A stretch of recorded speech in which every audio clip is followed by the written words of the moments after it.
अखिल भारतीय अग्रवाल सम्मेलन द्वारा ये 5वीं बिजनेस मीट में आप सभी का जोरदार स्वागत है। We have conducted 4 business meets which were appreciated by everyone, and here we are with our 5th business meet. I hope that this is going to be equally successful and helpful to all of you. Today, we have some excellent and eminent speakers amongst us. We will be calling them over here and they will be guiding us. So before that, I call on stage Mr. Shivkant Khaitan, the President of Akhil Bharatiya Agrawal Sammelan, Mumbai Mahanagar. I now call Dr. Rajendra Agrawal, Vice President National of Akhil Bharatiya Agrawal Sammelan on the stage. Amongst the speakers, the first speaker today with us over here is Mr. Ghanshyam Upadhyay ji. He is a leading criminal advocate of High Court and Supreme Court, heading law juries. He has filed many PILs involving issues of public importance. Today he will be guiding us on legal precautions to be taken in daily business life. I call Mr.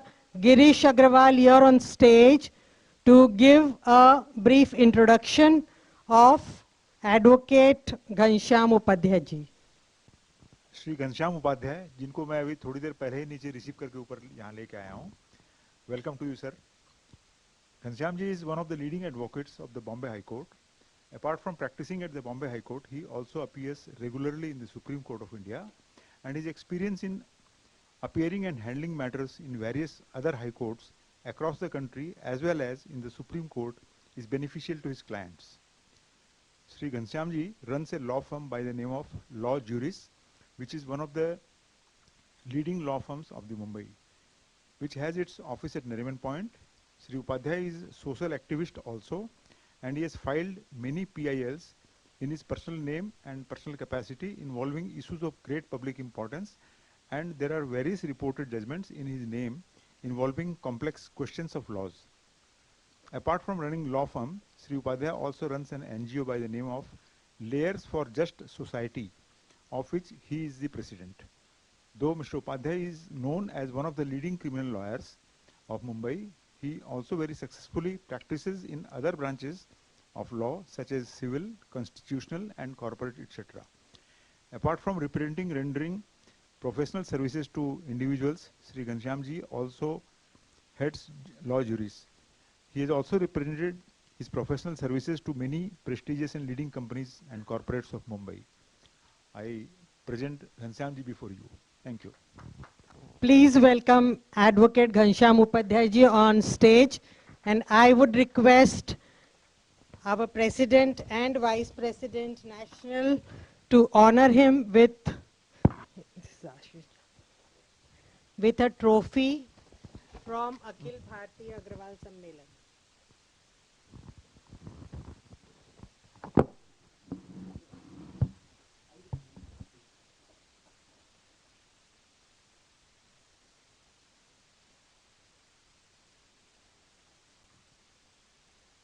मैं सबसे पहले आपके अखिल भारतीय अग्रवाल सम्मेलन का मैं आभार व्यक्त करता हूं कि हमको यहाँ इनवाइट करने के लिए, और यहाँ आने की मेरी कहानी कुछ इस तरह से कि आपके इसी मेंबर में से हमको फ़ोन किया. मैं देखिए क्या है, बड़ा क्रांतिकारी विचारों का मैं आदमी हूँ, तो और ख़ास करके मैं सनातन धर्म के लिए वकील होने के बावजूद, वकील होने के अलावा मैं बहुत हिंदुत्व के लिए काफ़ी मैं फाइट करता हूँ, बहुत मैं इसमें अग्रसर रहता हूँ. तो और मेरा ऐसा मानना है कि हम सबको ऐसा होना चाहिए. देखिए, हम बिजनेस करते हैं, हम प्रोफेशनल हैं, हम वकील हैं, हम डॉक्टर, इंजीनियर हैं. इन्हें समझना चाहिए कि ये सब होने के बावजूद हम सबसे पहले एक सनातनी हैं और समाज के प्रति हमारी कोई जिम्मेदारी बनती है. हम केवल अपने तक सीमित रहें तो ये अच्छी बात नहीं है. और अक्सर होता क्या है कि हम कहाँ भूल जाते हैं कि हम किसके लिए कर रहे हैं, अपने लिए कर रहे हैं, आने वाली अपनी पीढ़ी के लिए कर रहे हैं, बच्चों के लिए कर रहे हैं, बच्चों के लिए कर रहे हैं। लेकिन ये सोचना चाहिए अगर हमारी पीढ़ी अगर सुरक्षित नहीं रहेगी तो ये सब का क्या मतलब होगा। तो यहाँ पे आने का मेरा जो शुरू में मेरा जो बात चली थी, हमको कहा गया था कि भाई आप आइए, आपको जरा सनातन और हिंदुत्व के ऊपर हम आपको सुनना चाहते हैं। तो बोला ठीक है मैं आऊँगा। तो बोले कि आपका हमारा मीट होने वाला है, वहाँ पे आप आ जाइए। बोला ठीक है मैं आता हूँ। आपका ये प्रोग्राम मतलब 4-5 दिन पहले मुझे बताया गया कि सर ऐसा है कि उसके ऊपर आप बाद में हम इसकी चर्चा करेंगे, and you come as a lawyer over there and you speak something on this legal issues. हम जो बिजनेसमैन हैं तो उसमें अब हमको क्या प्रिकॉशन लेना चाहिए बिजनेस की डीलिंग के टाइम पे।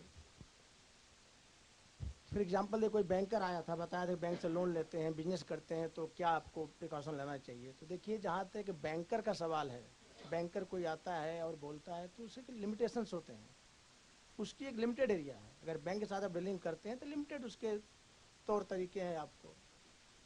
लेकिन लॉ में कैसा होता है कि लॉ का एक ऐसा फील्ड है कि हमारे शरीर में जितने बाल हैं उतने तो एक्ट हैं। बता दूँ आपको, सेक्शन तो भूल जाइए, सेक्शन तो गिन ही नहीं सकते हैं हम। लेकिन अगर हम सांस भी ले रहे हैं ना, अभी आपसे हम बात भी कर रहे हैं, उसके ऊपर भी लॉ है, उसके ऊपर कोई ना कोई एक्ट है। बता दूँ ऐसी हालत है। जब हम डील करते कभी मैटर में, कभी कभी ऐसे एक्ट का नाम आता है, मैं खुद होता है कि ऐसा भी एक्ट है कोई, मतलब ऐसा अपने को लगता है, फिर उस पर रिसर्च करते हैं, मेहनत करते हैं, फिर मालूम पड़ता है कि भाई ऐसा भी लीगल प्रोविजन है। ये समुद्र है, इसमें बोलने का कोई लिमिट नहीं है। लेकिन मैं कुछ मुख्य मुख्य बातें आप लोगों के सामने रखना चाहूँगा और समय का सीमा का ध्यान में रखते हुए। देखिए यहाँ पे बहुत सारे लोग बैठे होंगे तो उनको लगता होगा कि हमको लॉ से, हमको या लीगल से क्या मतलब है। मतलब लीगल तो हमको तो भाई हमको तो ईमानदारी से बिजनेस करना है, हमको लीगल से मतलब नहीं है, हमको लफड़ा नहीं करना है।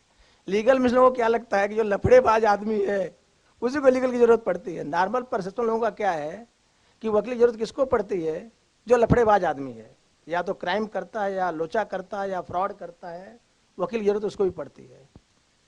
लेकिन मेरा ऐसा मानना है कि जो ईमानदार हैं उनको वकील की जरूरत ज़्यादा पड़ती है।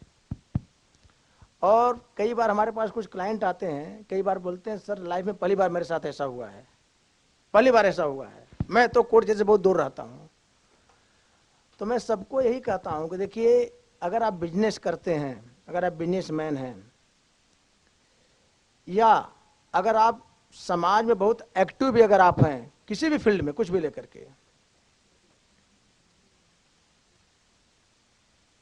तो you must accept that you have to face the legal things. कभी ना कभी आपको फेस करना पड़ेगा, कभी ना कभी।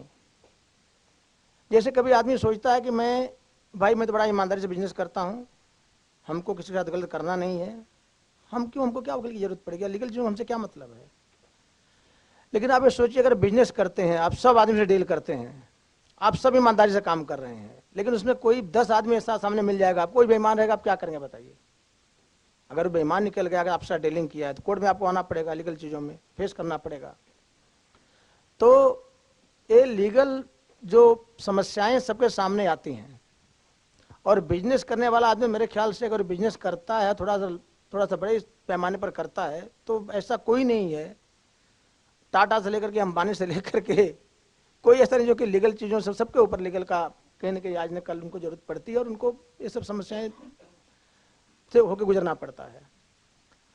तो एज ए बिजनेसमैन आप लोग जब कुछ ऐसा समय आता है तो आप लोग को क्या प्रिकॉशन लेना चाहिए, मैं थोड़ी बहुत बातें मैं बताना चाहूँगा, इसका कोई एंड नहीं। जैसे मैंने बताया आपको, कई बार जैसे आप किसी के साथ कोई डीलिंग कर रहे हैं, कोई एग्रीमेंट बना रहे हैं, तो एज ए बिजनेसमैन आप अपने फील्ड में आप एक्सपर्ट हो, but you may not be expert in the field of law. उसमें कई बार मैंने अनुभव किया, जो लॉयर मैंने अनुभव किया है, एग्रीमेंट कई बार बनता है, उसमें जानबूझ के कई बार ऐसा किया जाता है, सामने वाला ऐसा करता है कि आर्बिट्रेशन क्लॉज डाल देता है, एग्रीमेंट में आर्बिट्रेशन क्लॉज डाल देता है, और आपको उसका इम्पैक्ट पता नहीं होता, इसका इम्पैक्ट क्या होगा, मतलब आपको उतना आइडिया नहीं रहता है। आप सब साइन करते हैं, बोलता है भाई लीगल फॉर्मेलिटी भी डाल दीजिए, ये भी हो जाएगा।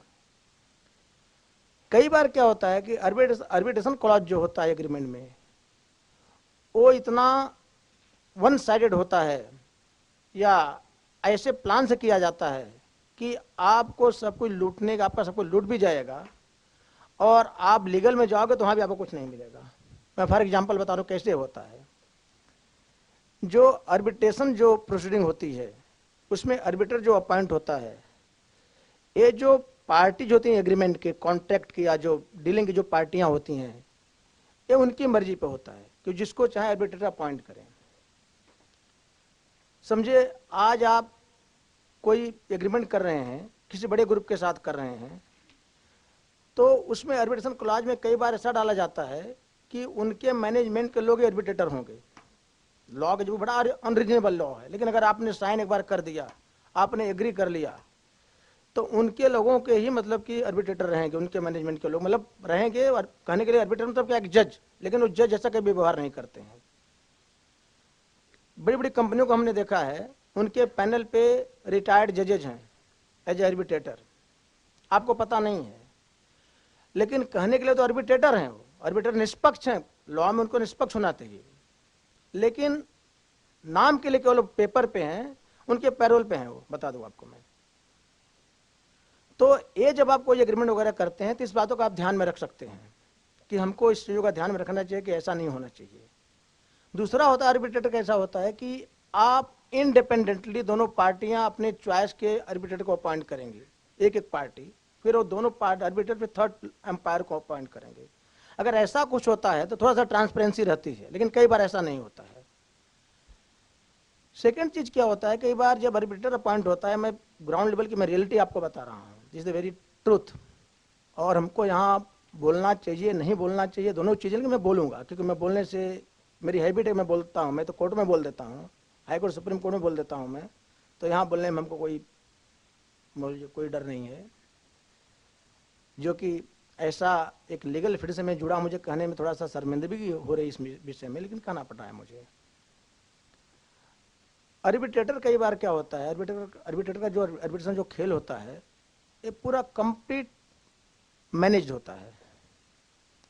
मतलब अगर सामने वाला अगर उस तरह का खिलाड़ी है और पावरफुल है, तो आपको कहीं कुछ नहीं मिलेगा।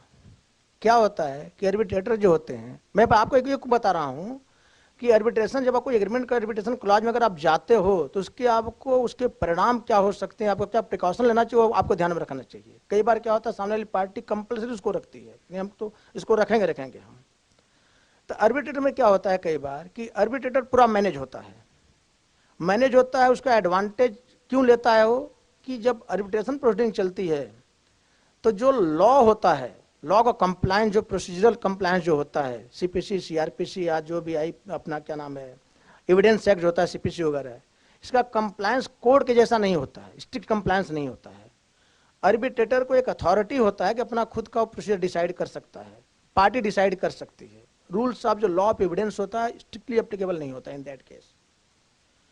तो इसमें क्या होता है कि आर्बिट्रेटर अपने हिसाब से ट्विस्ट करता है सारी चीज़ों को, और आपके अगेंस्ट में सब पूरा मतलब एक तरह से प्रोसीडिंग तैयार करता है, और आपको पास इस चीज़ का आपको अंदाजा नहीं रहता है। और जब अवार्ड अगर आपके अगेंस्ट में पास होता है तो डिफिकल्टी वहाँ बहुत बड़ी सामने आती है कि अवार्ड का लॉ ऐसा है कि अवार्ड अगर पास राइट या रॉन्गली अगर आपके अगेंस्ट में हो गया तो मेरिट पे उसको चैलेंज करने का और उसमें सक्सीड होने का पॉसिबिलिटी बहुत कम रहती है। मतलब टेक्निकल कोई हो गया, जैसे आर्बिट्रेटर को अपॉइंट करने में कोई गड़बड़ी हो गई है, फोरम कोई गड़बड़ हो गया है, तब आप कुछ कर सकते हैं, अदरवाइज मेरिट पे आप खत्म हैं। तो मेरा ऐसा मानना है कि एक अच्छे बिजनेसमैन को जब कोई डीलिंग करता है, उसको कोशिश करना चाहिए आर्बिट्रेशन क्लॉज को अवॉइड करना चाहिए, नहीं जाना चाहिए। मेरा ऐसा एज ए लॉयर अनुभव मुझे रहा है। आप कोर्ट ऑफ लॉ में जाएंगे, आपको रेमेडी मिलेगी, न्याय वहाँ कुछ मिल सकता है, लेकिन आर्बिट्रेटर मुझे भरोसा कम रहता है। मैं बताता हूँ, कई बार होते हैं हाई कोर्ट के जजेज आर्बिट्रेटर अपॉइंट होते हैं, रिटायर्ड जजेज बैठते हैं, कई बार सीनियर वकील बैठते हैं, लेकिन अब उसके आगे कुछ कहना नहीं चाहूँगा कि किस तरह से कंडक्ट करते हैं। अभी मैं केस कर रहा हूँ बिल्डर के बीच में, के 2 बिल्डर लड़ रहे हैं, केस में कर रहा हूँ। उसमें बता दूँ आपको कि कैसे सब कुछ हो रहा, तो मैं तो एकदम देखने के बाद मुझे लगा, बर्दाश्त मुझे नहीं हुआ कि सब कैसे हो सकता है। फिर मेरे जाने के बाद मैंने उसको अपने तरीके से किया। उसमें एक आर्बिट्रेटर को मैंने उसमें निकाला भी अभी मैंने, दूसरे को निकालने के चक्कर में बैठा हूँ, क्योंकि मैंने देखा है कि पूरा चीज़ वहाँ मैनेज हो गई, पूरा कंप्लीट मैनेज हो गई है। टाइमली हमने एंट्री मारा तो उसका थोड़ा सा हमारे पार्टी का, हमारे क्लाइंट का कल्याण हो गया। तो एक बिजनेसमैन को आर्बिट्रेशन अवॉइड करना चाहिए, मेरा ऐसा मानना है। कोर्ट में अगर आप जाओगे तो आपको कहीं ना कहीं न्याय मिलेगा, नीचे से नहीं तो ऊपर से मिलेगा, मिलेगा पक्का न्याय मिलेगा आपको आर्बिट्रेटर की अपेक्षा। कोर्ट में अगर कोई जज नीचे के कोर्ट ने अगर आपके अगेंस्ट में अगर डिग्री गलत दे दिया या कोई ऑर्डर गलत पास कर दिया तो उसको ऊपर चैलेंज करने के लिए स्कोप बहुत ज़्यादा रहता है। You can have many grounds, many things, लेकिन आर्बिट्रेशन में ऐसा नहीं होता है। तीसरी बात क्या होती है कि अगर आपने आर्बिट्रेशन क्लॉज अगर डाल दिया तो समस्या ऐसी है कि आप चाह के भी सूट फाइल नहीं कर सकते और कोई रेमेडी नहीं ले सकते हैं, क्योंकि लॉ में ऐसा प्रोविजन है कि अगर सामने वाला आया बोला कि नहीं भैया ये तो आर्बिट्रेशन क्लॉज है, there is arbitration clause in the agreement, he can not file this kind of suit, suit आपका डिसमिस हो जाए। डिसमिस मींस सूट मेंटेनेबल नहीं होगा, you have to go to the arbitrator. तो ये चीज़ों को मेरे ख्याल से जो बिजनेसमैन आप सब लोगों को कभी बिजनेस करते हैं इस चीज़ का ध्यान में रखना चाहिए। अगर आर्बिट्रेटर अगर करना भी पड़े, आपको उसमें जाना पड़े आर्बिट्रेशन में, अगर ऐसा क्लॉज डालना पड़े तो आपको ये बात का ध्यान रखना चाहिए कि आर्बिट्रेटर जो होगा उसमें हमारा भी आदमी रहेगा, दोनों पार्टी अपॉइंट करेंगे आर्बिट्रेटर को और फिर थर्ड अंपायर को अपॉइंट करेंगे, कहीं ना कहीं आपको कंट्रोल आपका रहेगा। दूसरी बात मैं आपको बता रहा हूँ कि मैंने कई बार अनुभव किया है कि जब कोई आपके सामने लीगल समस्याएं आती हैं शुरुआत में, फॉर एग्जांपल आपने किसी को माल सप्लाई किया है, वो आपको पेमेंट नहीं दे रहा है, या कोई ज़मीन खरीदा है उसमें कुछ लोचा है, या कई तरह का समस्याएं जो आपके सामने आती, कोई सर्विसेज आपने रिक्वेशन किया है या आपने दिया है, तो कई लोगों को मैंने देखा है कि they will spend money on everything, but when question comes with regard to this legal things तो क्या करते हैं, अभी नोटिस देना है ना, किसी वकील को पकड़ लो आप। तो ट्राई करते हैं, क्या मालूम है, देखिए मैं किसी वकील को छोटा बड़ा नहीं बोल रहा हूँ, ये नहीं बोल रहा नहीं हम बहुत बड़े वकील हैं बाकी सब छोटे हैं, लेकिन हर फील्ड में सबका अपना अपना एक्सपर्टीज है। डॉक्टर हैं उसी फील्ड के, डॉक्टर 15 लाख रुपए कोड करने वाले, ऑपरेशन करे 50 लाख मांगने वाले हैं, और 100 रुपये में दवाई देने वाले डॉक्टर हैं। तो ऐसे वकीलों में और हर प्रोफेशन में ऐसा इस तरह का है। तो लोग करते क्या है गलतियाँ, कई बार बोलते चलो नोटिस ही देना है ना, चलो कोई वकील पकड़ लो, तो जाते हैं क्या, पैसा बचाने के चक्कर में एक एवरेज वकील को पकड़ लेते हैं और नोटिस दे देते हैं। हमने अनुभव किया है और हमने देखिए, हम तो क्या केस करते भी हैं और डिफेंड भी करते हैं। डिफेंड कोई किसी के ऊपर केस हुआ वो भी हम उसको डिफेंड भी करते हैं। तो मैंने क्या अनुभव किया है कि देखिए नोटिस जो होता है किसी केस का फाउंडेशन होता है। आपको बता दूं, अगर नोटिस अगर आपकी डिफेक्टिव हो गई और सामने अगर लॉयर अगर खिलाड़ी है लॉ का, तो अच्छा केस आपका होने के बाद में खत्म कर देगा आपके केस को। तो नोटिस देने के टाइम पे ही आपको उस फील्ड का एक अच्छे वकील को आपको करना चाहिए। उस समय नहीं सोचना चाहिए कि नहीं आज इसको करूँगा तो 15,000 दूंगा, उसको तो 1 लाख रुपये मांगेगा। 1 लाख रुपये आपका कई करोड़ लेकर के आएगा और 15,000 रुपये आपका बचाने के चक्कर में 15 करोड़ आपका डूब भी सकता है। मैंने इस बात का अनुभव किया है। और दूसरा मैंने अनुभव किया है जो कि आप लोगों को भी मतलब कभी ऐसी समस्याएं आ सकती हैं। लॉ में कैसा, तुमने कोई डीलिंग कोई ट्रांजेक्शन किया है तो inspect a very same transaction you can have different remedies. For example जैसे कोई चीज़ ट्रांजेक्शन किया आपने, आपके साथ गलत हुआ, उसमें आप सिविल सूट फाइल कर सकते हैं। आजकल बहुत सारे फोरम हो गए हैं, जैसे NCLT वगैरह हो गया है, वहाँ भी जा सकते हैं आप। साथ में आप क्रिमिनल केस भी कर सकते हैं। तो कई बार जैसे वकील होते हैं जो सिविल वकील होते हैं तो उनका कहना होता है कि भाई ये तो सिविल केस हम करेंगे तो पैसा, तो क्लाइंट आता है सर मेरा पैसा मिलेगा, तो लोगों को लगता है क्रिमिनल केस में तो पैसा नहीं मिलेगा, आदमी जेल जाएगा, पैसा नहीं मिलेगा। लेकिन आपको बता दूं एज ए लॉयर मेरा अनुभव रहा है पैसा क्रिमिनल केस करने से ही मिलता है। कि सिविल केस में क्या होता है कि आदमी डरता नहीं है, आप अगर लड़ने वाला आदमी है तो आपको यहाँ से सुप्रीम कोर्ट थका देगा आपको। लेकिन क्रिमिनल केस में क्या होता है, जब जेल जाने की नौबत आएगी बोला नहीं सेटल करना है, अभी मुझे सेटल करना है मैटर को, तुरंत सेटलमेंट पे आ जाता है वो। और कई बार अगर आदमी समझो ढीठ भी रहता है, सेटल नहीं करता है, लेकिन जब क्रिमिनल केस होता है तो उसका पूरा परिवार भी, बच्चे सब डिस्टर्ब हो जाते हैं। जैसे किसी के ऊपर केस हो जाता है, उसमें वो ढीठ आदमी बदमाश है, बोला मैं जेल में जाऊँगा, इनको पैसा नहीं दूंगा, वो ढीठ होगा, लेकिन उसके घर पर पुलिस जाके आएगी ना, एक वारंट जाएगा, उसकी बीवी बच्चे माँ बाप सब हैरान हो जाएंगे, उसका जान करना शुरू करेगा, भाई सेटल करो, आदमी के साथ क्या पंगा ले लिया है तुमने। दूसरी बातें क्या होती है, मैंने देखा है केस कहाँ पे खत्म होता है, और कि आप जब सेम सब्जेक्ट मैटर पे डिफरेंट प्रोसीडिंग आप कर रहे हैं, समझो आप सिविल केस भी कर रहे हैं, क्रिमिनल केस भी कर रहे हैं, एनसीएलटी में गए और कोई चीज़ें कर रहे हैं आप एक सब्जेक्ट मैटर पे, तो आप क्या करते हैं, लोग गलतियां लोग करते हैं, अनुभव नहीं रहता है, तो आप क्या करते हैं, डिफरेंट लॉयर पकड़ते हैं। सिविल करना और सिविल का कौन लॉयर उसको पकड़ो, उसको पकड़ लिया आपने, फिर क्रिमिनल कोई लॉयर आपने पकड़ लिया, तो उसके बाद फिर लॉयर भी गलतियां क्या करते हैं, सिविल का जो लॉयर होता है वो अपने हिसाब से करता है कि हमको करना है, अपने हिसाब से करता है, वो ये नहीं देखता है कि नहीं इसके पहले आपने क्या किया है, आपके पहले वाले लॉयर ने, क्रिमिनल के लॉयर ने क्या किया है, वो ध्यान में नहीं देगा, अपने हिसाब से केस को ड्राफ्टिंग करता है। और क्रिमिनल लॉयर जो अपने हिसाब से करता है या दूसरा लॉयर अपने हिसाब से करता है, तो उसमें क्या होता है, कई बार आपके केसेस में कंट्राडिक्शंस आ जाते हैं। आपका जो थ्योरी होती है, आपका जो सेटअप होता है केस का, वो कंट्राडिक्शन हो जाता है। मतलब एक ही विषय में आप अलग अलग प्रोडीज में अलग अलग बातें आपने कहा है, उसका इम्पैक्ट क्रिमिनल केस में बहुत ज़्यादा होता है। अगर कोई अगर होशियार अगर वकील रहे उस बात को करे, तो जैसे मेरे पास कोई केस आता है, सबसे पहले मैं क्लाइंट से पूछता हूँ कि भाई आपने क्या क्या किया है, सामने वाला आपके ऊपर क्या क्या किया है। जब ऐसे केसेस आते हैं तो सब पेपर मंगाता हूँ। आप विश्वास नहीं करेंगे, कितनी बार तो ऐसा होता है उसके पेपर से उसको मैं ख़त्म कर देता हूँ। क्या होता है, उसके केसेस ऐसे रहते हैं कि कहीं कुछ बोला है, कहीं कुछ बोला है, कहीं कुछ बोला है। तो आप लोग कभी अगर इस तरह की समस्याएं अगर आपके सामने आती हैं, समझो आपको 2-3 केसेस अलग अलग करना पड़े, तो आप इस बातों का ध्यान में रखिए कि आपके केस को वकील को बताइए। जिस वकील के पास जा रहे हैं, भाई हमारे दूसरा केस हमने ऐसा किया, हमारे वकील ने ऐसा इस तरह का उसमें स्टैंड लिया हुआ है, और यहाँ भी हमारा केस उसी लाइन पे जाना चाहिए। मतलब आपके जो बेसिक थ्योरी, आपका जो केस है फाउंडेशन, वो गड़बड़ नहीं होना चाहिए। तीसरी गलतियां और क्या होती बता दूं आपको, ये सब देखो, लॉ क्या होता है, लॉ एक ऐसा है ना कि law is not like science 2+, अब मैथ नहीं है 2+2 ऐसा नहीं होता है। लॉ में 2+2 5 भी होता है।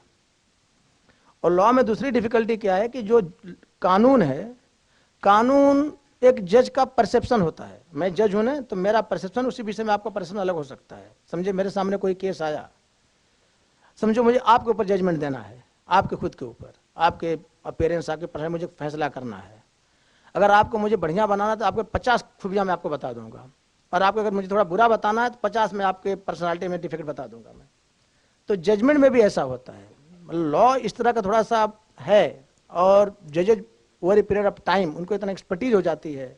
आज मुझे कोई सब्जेक्ट आप दीजिए, बता दूंगा आपको, मैं 2 जजमेंट दूंगा उसी सब्जेक्ट पे, एक दूंगा एक तरह का, दूसरा एकदम उसके अपोजिट में दूंगा। और आप जब पढ़ोगे ना, तो पहले जब परफेक्ट दिया है तो परफेक्ट जजमेंट, आपको लगेगा रीजनिंग एकदम बढ़िया लगेगी। जब दूसरा आप पढ़ोगे बोले यार ये भी परफेक्ट है, मतलब वो बता रहा हूं। तो क्या है, ये जो शब्दों का खेल है लॉ, कई बार ऐसा होता है। मैं एग्जांपल आपको दे रहा हूं कि जैसे आपने कोई, एक छोटा सा एग्जांपल मैं दे रहा हूं, जैसे आपने किसी को माल सप्लाई किया, उसने आपको पैसा नहीं दिया, आप केस फाइल कर रहे हैं, तो लॉ क्या बोलता है कि अगर if a person has failed to make the payment, then this can be civil breach of civil contract, breach of contract, civil proceeding, civil remedy. At the same time law ये भी बोलता है ये चीटिंग भी है। What is this? Cheating. अब cheating कब होगा?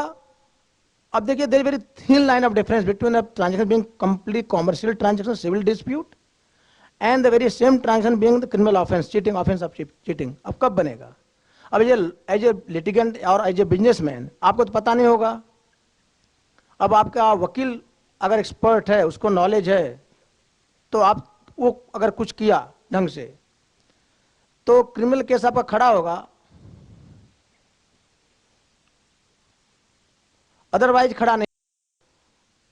अब वो क्या चीजें हैं, केवल आपने लिख दिया कि भाई फला फला तारीख को ये आदमी हमको अप्रोच किया, हमको ऑर्डर दिया, हमने माल सप्लाई किया, इसके इनवॉइसेस हैं, I will deliver the goods, he has accepted it, he not paid me money.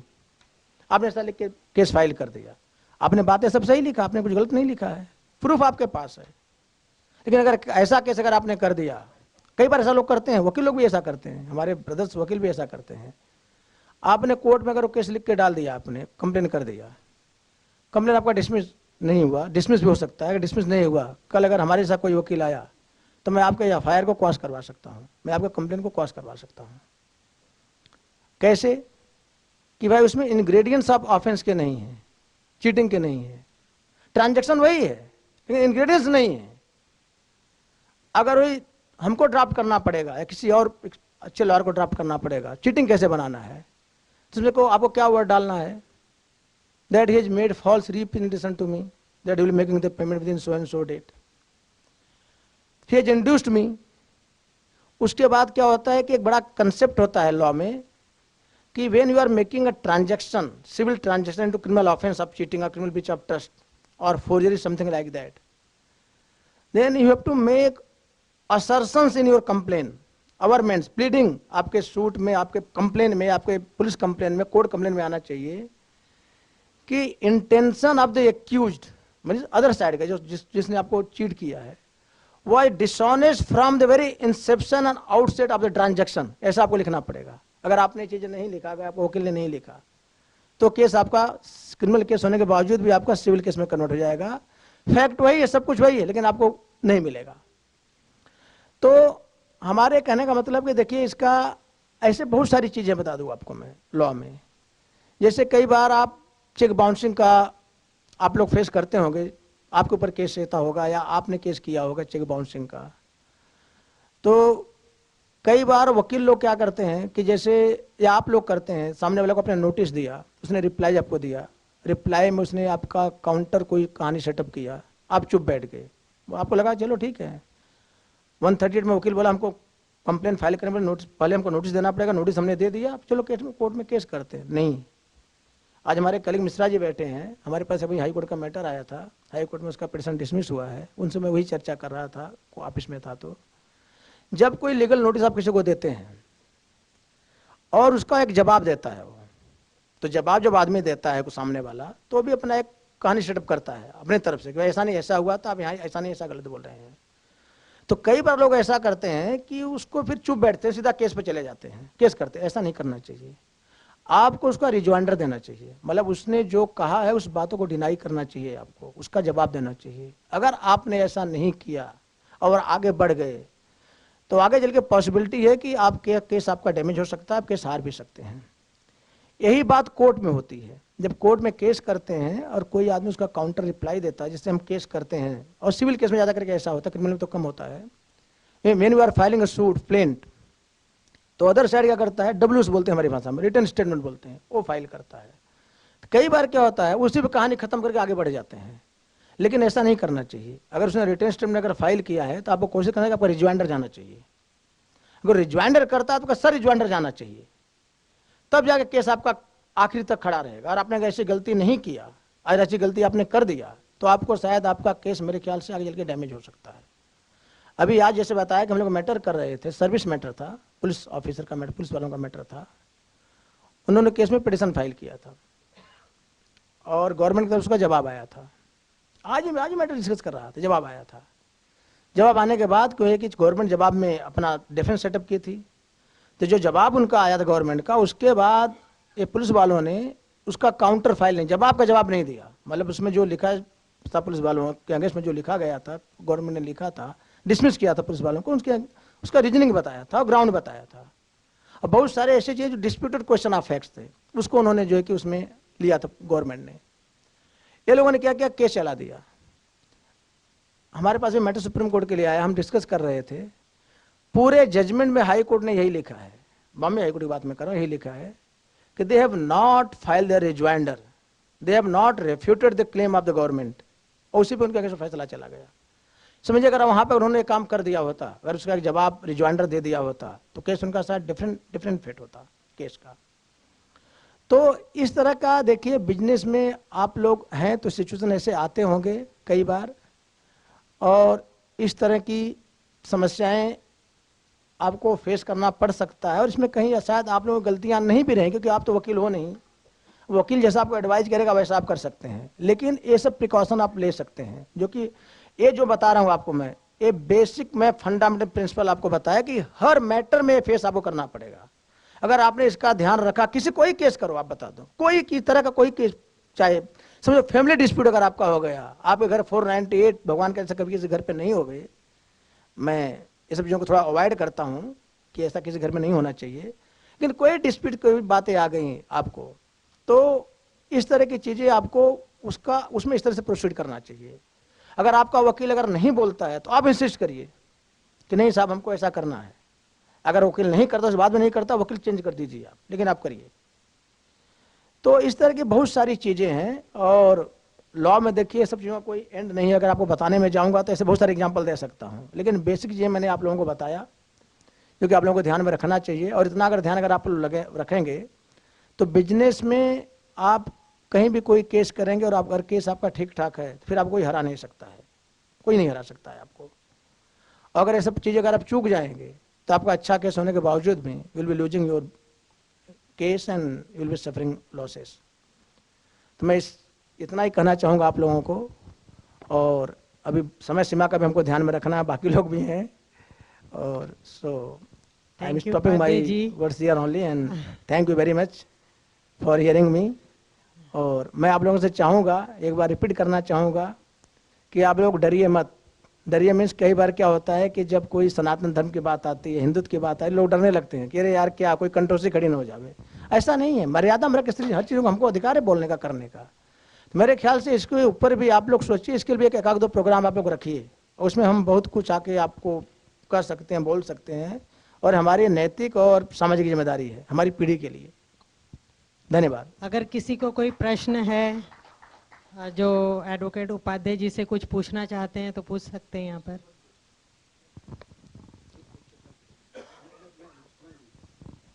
Upadhyay ji, आपने जो कुछ भी कहा बहुत ही बढ़िया और बहुत ही सुंदर कहा। अभी जो आपने आर्बिट्रेशन वाला बोला, अभी रिसेंट में मेरे एक फ्रेंड के साथ हुआ है 2 महीने पहले ही। उन्होंने एक एमओयू बनाया, एमओयू में उन्होंने एक आर्बिट्रेशन क्लॉज डाल दिया और उसकी वजह से वो मर गया एकदम।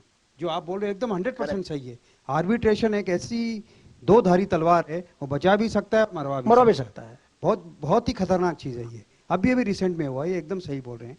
आप लोगों को किसी को कोई क्वेश्चन पूछना है तो। अरे कई बार तो ऐसा होता मालूम है, आप जो एग्रीमेंट बनता है उसी टाइम पे चीटिंग का फाउंडेशन आपके सामने, आपके ऊपर, आपको उसी समय आपको चीट करने का प्लान कर दिया जाता है।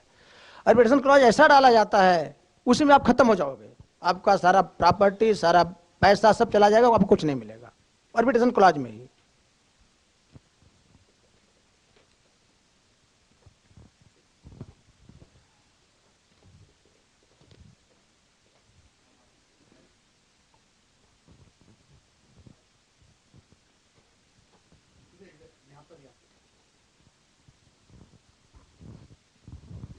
हेलो, आपने आर्बिट्रेशन के बारे में कहा कि civil suit is preferable then the arbitration. Particular government contract में आर्बिट्रेशन क्लॉज कंपल्सरी होता है। और जैसे कई कंपनियां, जैसे हम लोग रेलवे को सप्लाई करते हैं, तो रेलवे में आर्बिट्रेशन रेलवे वाले आर्बिट्रेटर रहते हैं। बट हमारा अनुभव ये रहा है कि कई बार रेलवे का आर्बिट्रेटर वो सही डिसीजन लेते हैं, क्योंकि सिविल सूट इतना टाइम लगता है, it takes many years to settle. तो गवर्नमेंट के बारे में कोई आपकी कोई देखिए मैं बता रहा हूँ। मैं शुरू में बोला था, कई बार आप जब एग्रीमेंट करते हैं तो जो सामने जो पार्टी रहती है, गवर्नमेंट हो सकती है, प्राइवेट भी हो सकते हैं। जैसे आप रिलायंस के साथ करिए, आप एग्रीमेंट कोई डील करिए, तो उनके हर मैटर में आर्बिट्रेशन क्लॉज रहता है। आपके पास ऑप्शन ही नहीं है। मतलब आप जो है कि या तो डील करिए या तो बैकआउट हो जाए डील से, आपके लिए वो चेंज नहीं करेंगे। अब वहाँ पे क्या होता है, आर्बिट्रेटर भी उनके होते हैं। मैं बता दूं, रिटायर्ड जजेज पैनल पे रहे हैं, और not only on panel, they are like उनके पैरोल पे हैं। आप सोचिए, मैं एग्जांपल देता हूँ, जैसे मैं आज मैं हूँ, कल मैं, जैसे आर्बिट्रेटर होता कौन है, या तो रिटायर्ड जजेज होते हैं, या वकील होते हैं, रिटायर्ड वकील होते हैं जो प्रैक्टिस सीनियर हो गए, प्रैक्टिस नहीं कर रहे हैं, चैम्बर प्रैक्टिस कर रहे हैं। या कई बार ऐसे भी वकील आर्बिट्रेटर बन जाते हैं जो प्रैक्टिस कर रहे हैं। कई बार क्या होता है, किसी डिपार्टमेंट का कोई गवर्नमेंट के साथ उसका एक्सपर्ट हो, जैसे रेलवे का आपने बताया, तो रेलवे का सुपीरियर कोई ऑफिसर होता है, ऐसा भी कई बार होता है। अब रेलवे आपके लिए कॉन्ट्रैक्ट चेंज नहीं करेगी, कई बार ऐसा सिचुएशन आता है। लेकिन एक बात है, जो आप बोलते हैं कि जल्दी होता है, इस बात को मैं एग्री नहीं करता हूं। मेरे पास ऐसे मैटर आए हैं जहाँ के आर्बिट्रेशन में ही अवार्ड को चैलेंज करते कराते 10 साल लग गए हैं। ऐसा नहीं कि वहाँ पे नहीं होता है, जल्दी होता है ये बात सूट की अपेक्षा, लेकिन आप रिस्क देखिए। आप जो रेलवे की बात किए, मेरा थोड़ा अनुभव अलग रहा है। आप शायद फॉर्चुनेट पर्सन है कि आपको कोई ऐसा मिल गया होगा, लेकिन डिपार्टमेंट वाले डिपार्टमेंट का हमेशा फेवर करते हैं, हमेशा फेवर करते हैं। अभी बता दूं, मैं केस लड़ रहा हूँ एक बड़ी बिल्डिंग का, रीडेवलपमेंट का बिल्डिंग का जुहू में, और जो डेवलपर है बड़ा बदमाश है, मतलब वेल नोन डेवलपर है जो कि बदमाशी के लिए फेमस है। वो रीडेवलपमेंट एग्रीमेंट किया, करीब 8 महीने में उसने क्या किया, 3 बार उसने एग्रीमेंट को चेंज कराया। और सोसाइटी के जो ऑफिस बेयरर्स हैं, सेक्रेटरी वगैरह जो होते हैं, आपको शायद ऐसा अनुभव कुछ लोग यहाँ पे होंगे तो उनको बुरा नहीं लगे, लेकिन कई बार हमने देखा है कि जो, और अक्सर ऐसा होता है, जो किसी सोसाइटी, चाहे कितनी बड़ी सोसाइटी रहे चाहे कितनी छोटी रहे, उसमें जो चेयरमैन सेक्रेटरी होते हैं उनको क्या लगता है पूरा सोसाइटी बिल्डिंग हमारी प्रॉपर्टी है, ऐसा उनका एटीट्यूड होता है और मनमानी करते रहते हैं। और कई बार बता दूंगा आपको, कन्वेंस भी रहता है डेवलपर के साथ में उनका, वही सब डिसाइड करते हैं।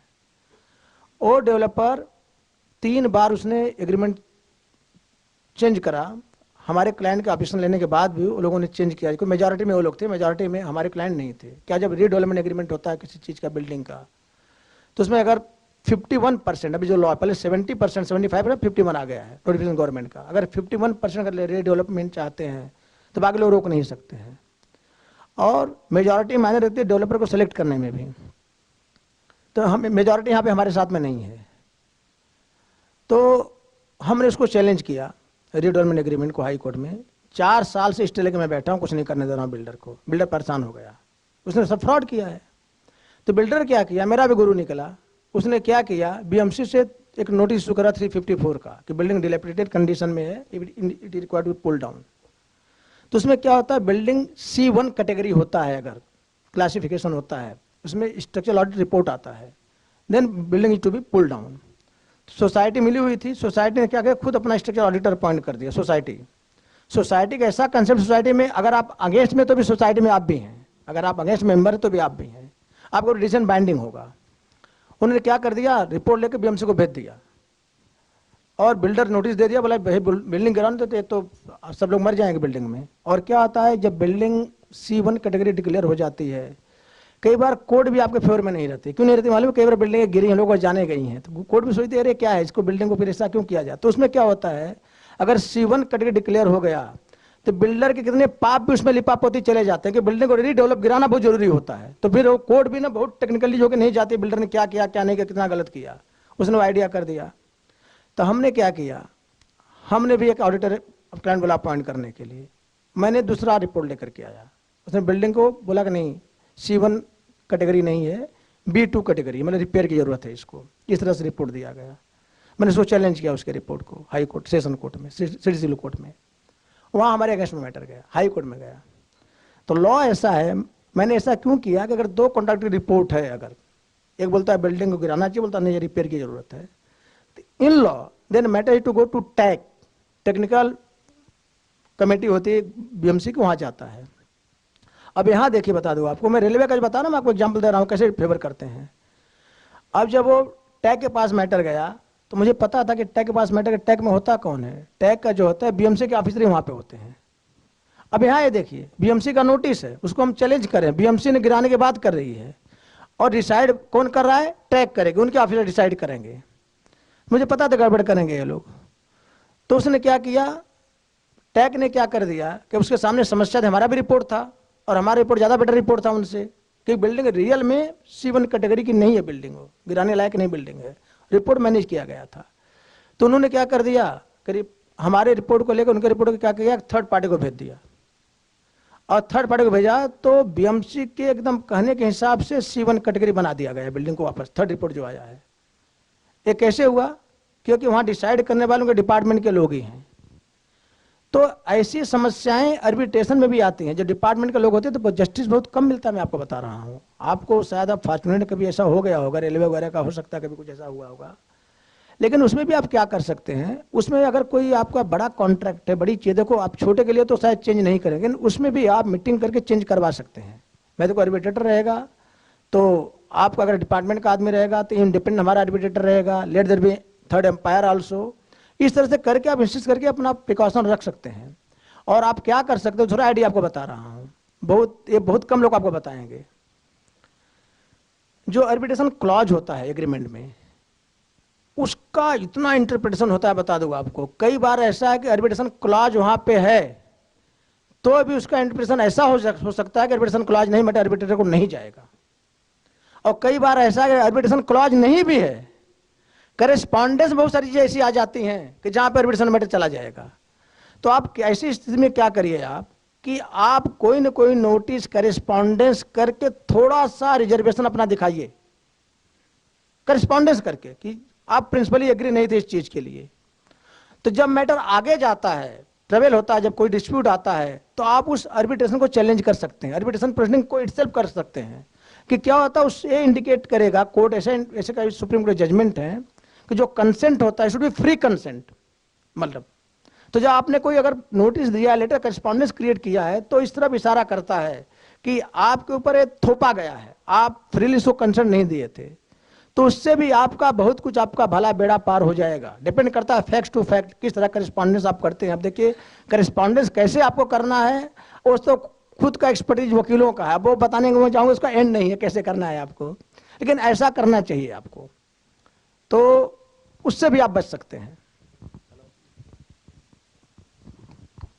I now invite our second speaker, Mr. Kenish Shah.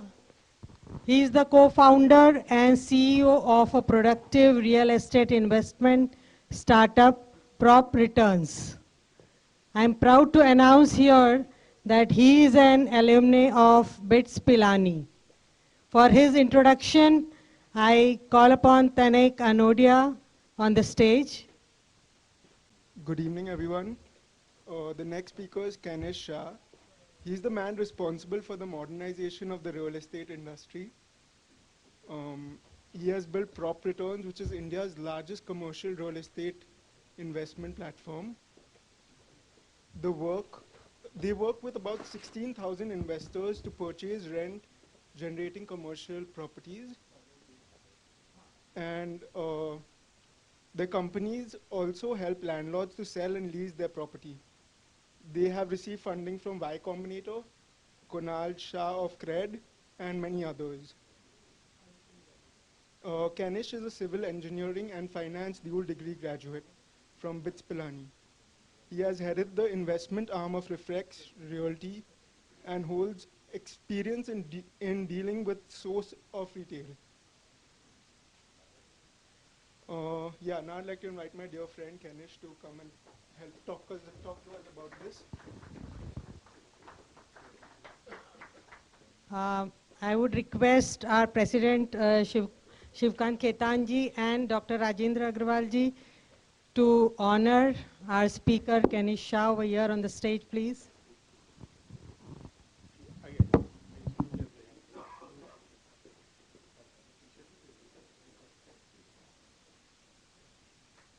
Hi everyone. I figure I'm the youngest one out here, or one of the youngest one out here, and thank you so much for having me. Thank you, Mr. Suraj, for inviting me. I'll keep this short. Just a little bit background about me, what I do, and how we're changing real estate. So, just a little bit. I started this company called Prop Returns. We are today India's largest commercial real estate platform. We work with, like Tanay mentioned, we work with almost 16,000 investors to purchase pre-leased commercial assets. So this is a very underrated asset class. बहुत सारे लोग real estate में invest करते हैं. Pretty much जब कोई भी H&I invest करता है, Indians love real estate, सबको मालूम है. And especially बहुत सारे investors residential में they invest very heavily. But we are trying to change that mindset. आज के time में commercial real estate India में typically you can earn anywhere between 7.5, 8% every year in just rental income, which is almost 2 to 3 times what you can earn in residential in terms of rental return. So our expertise is commercial real estate uh, across India, mainly across Bombay, Delhi, NCR, where we work with a lot of HNI investors to invest in pre-leased commercial asset. Abhi pre-leased क्या होता है? I'll just explain very quickly. Pre-leased commercial property वो होती है which is already rented out. So if you invest in the property, the biggest hassle जो अभी real estate में है is leasing out the property or selling it. ये property is already leased out from day one. So when you invest in the property, you can earn rental income from day one, which is the major advantage. So हमने ये niche pick up करके we've become the largest platform in this niche. We have over, I think today we have over 2,000 assets pre-leased properties हमारे platform पे, which we offer to investors across India. So now I'll come to second part, why we are doing this. There is a reason why Prop Returns is doing this. The entire reason is that आज के time में real estate is perceived as the most unorganized sector. You know, बहुत सारे लोग बोलते हैं builders बदमाश है, builder ने पैसे ले लिए, and that is true. मतलब we don't deny it, but at the same time, we also believe that the perception needs to change. The next generation of real estate needs to at least face more transparency in the real estate sector. आज के time में today, if an HNI is investing their hard-earned money, it is very important for them to know everything about the asset which they're buying. Especially couple of things India में क्या होती है, and a lot, it's very common, is a lot of data is unreliable, right? बहुत सारा data hidden होता है. बहुत सारे, I'm not saying सब करते, but this is a common practice where a lot of data is hidden. मतलब you are not told the right facts, कितना rental income आ रहा है, property की exact area क्या है. कभी कभी I think everyone has had an experience, area 300 square feet बोलते निकलता है 200. I mean there are many things like this, but this is a common practice, and we are here to change it. We want to make the real estate sector highly organized. My family's been in real estate since 40 years. So I've been seeing since the last, jitna bhi, I'm 24, so since the last 24 years, I've been seeing कि real estate में इतना change नहीं आया.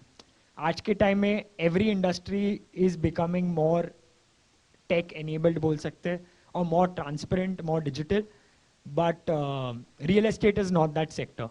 So that is something which we realized, which is where we brought Prop Returns to make sure that every investor who invests in a property with us has a very smooth experience.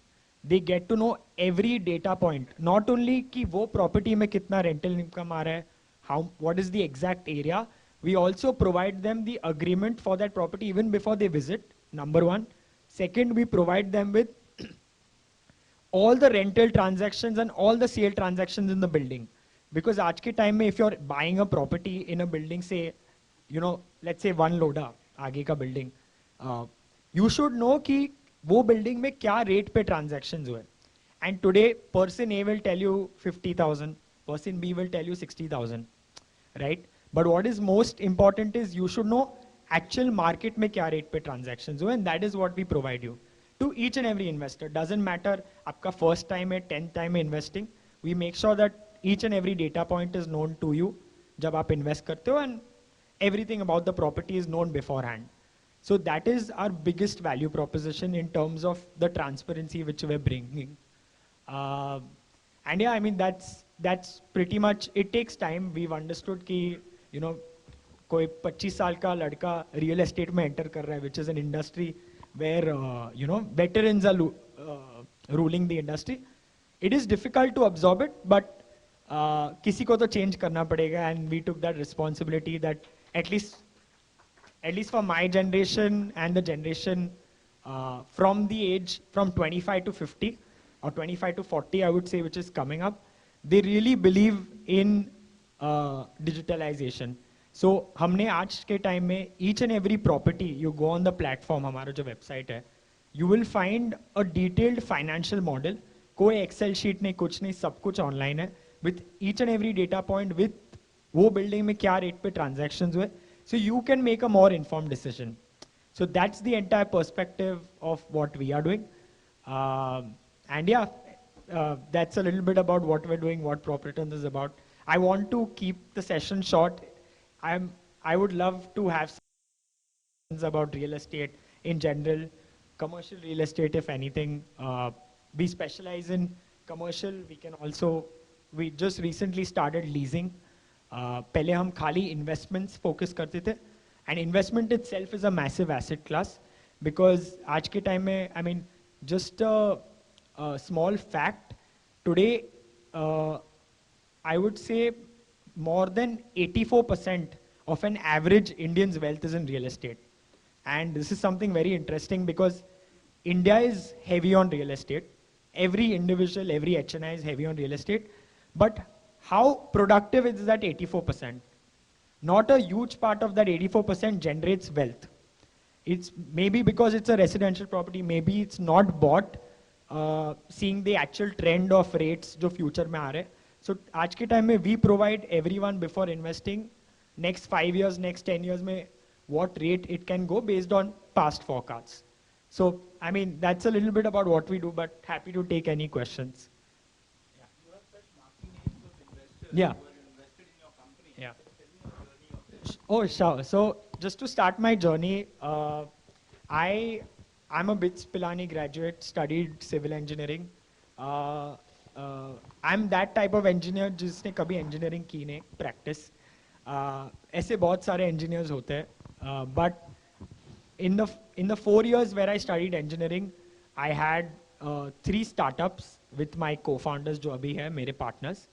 So the first startup which we started was actually, आज के time में, if everyone must have heard of Zepto या Blinkit.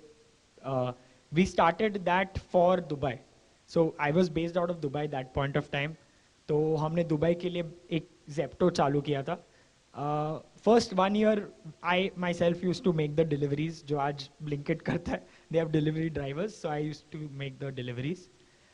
Then we started, that scaled to a certain point, but then failed because of lack of funding. The Dubai market was really bad. So obviously I failed and I love failing. But second startup we started called AutoChain, which was a blockchain करके एक technology है. We created a car insurance platform. That was mildly successful. We got an exit. हमने एक insurance aggregator को बेचा, that company in Dubai. So yeah, I mean, that's how we had, I mean, the journey started. We created a tech consulting company. That was my third startup. That we were lucky enough to have, our largest client was Emirates Airlines. So आज के time में Emirates Airlines में the app which the air hostess use was actually created by us and my co-founders. So that was something which we created, and post that came back to India. Really, I mean, unfortunately, fortunately, COVID happened. So COVID के time में India आ गया वापस, and I think I've not regretted coming back to India because the growth, I mean, the next 10 years are for India. I think, especially my generation, a lot of people from my generation think, you know, US जाने, UK जाने, we want to make a difference. But I honestly feel that our generation can make a big impact in India itself because of the opportunity which people like you give us. Because it's always your generation which gives us opportunities, right?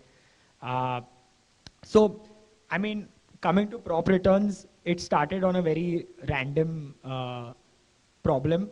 I was catering to couple of investors, जो मेरे family के बहुत time से 50 साल से 40-50 years we've been doing business with a lot of investors.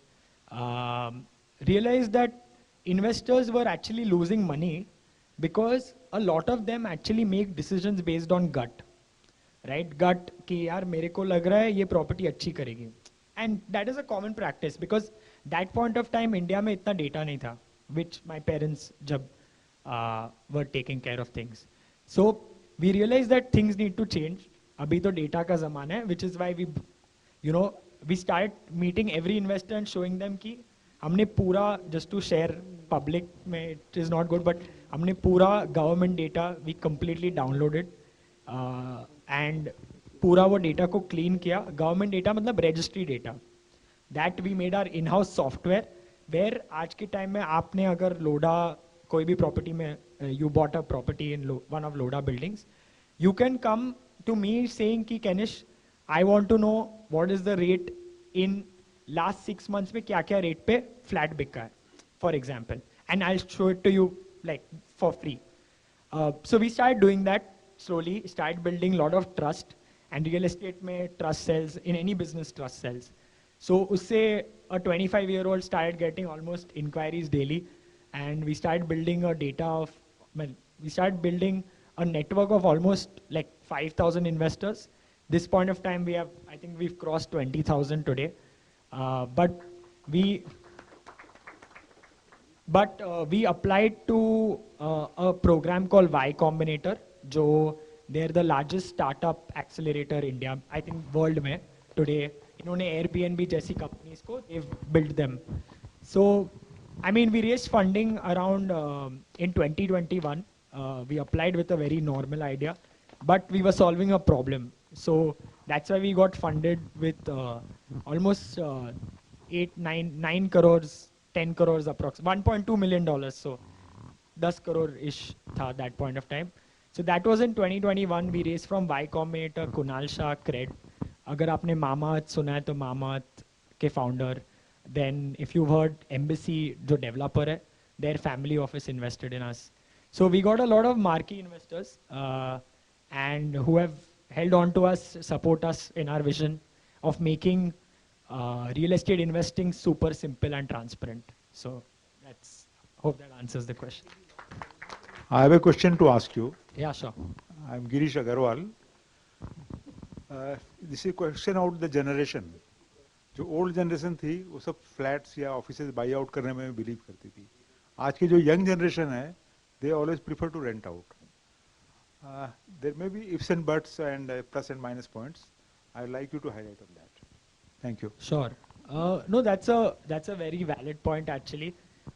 A lot of people self-use के लिए, especially at least our generation prefers renting out. I mean, there are multiple reasons.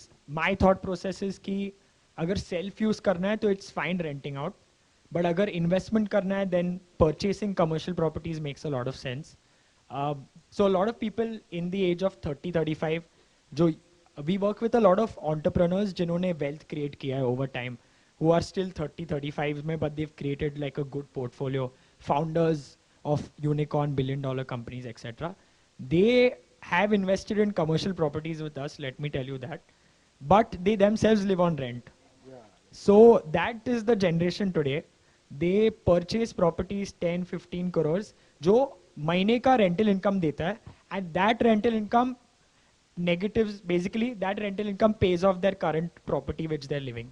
So that is the thought process today. There's nothing wrong in that, but today that is what investors think of आज के time में. But in terms of people love rental income जब income आता है, so I think that's where most of the investors are investing in commercial properties as compared to residential. Thank you. Yeah. Sure.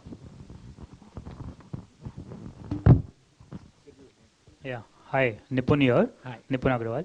I had one question. So post-COVID, a lot of offices have started going on work from home model. So do the commercial properties still have that increment basically that we had probably before COVID? Yeah, so great question actually. And in terms of, I'll tell you, so COVID जब आया था, that time definitely a lot of people went work from home, rental income बंद हो गया, बहुत सारे लोग का. It also got reduced quite a lot.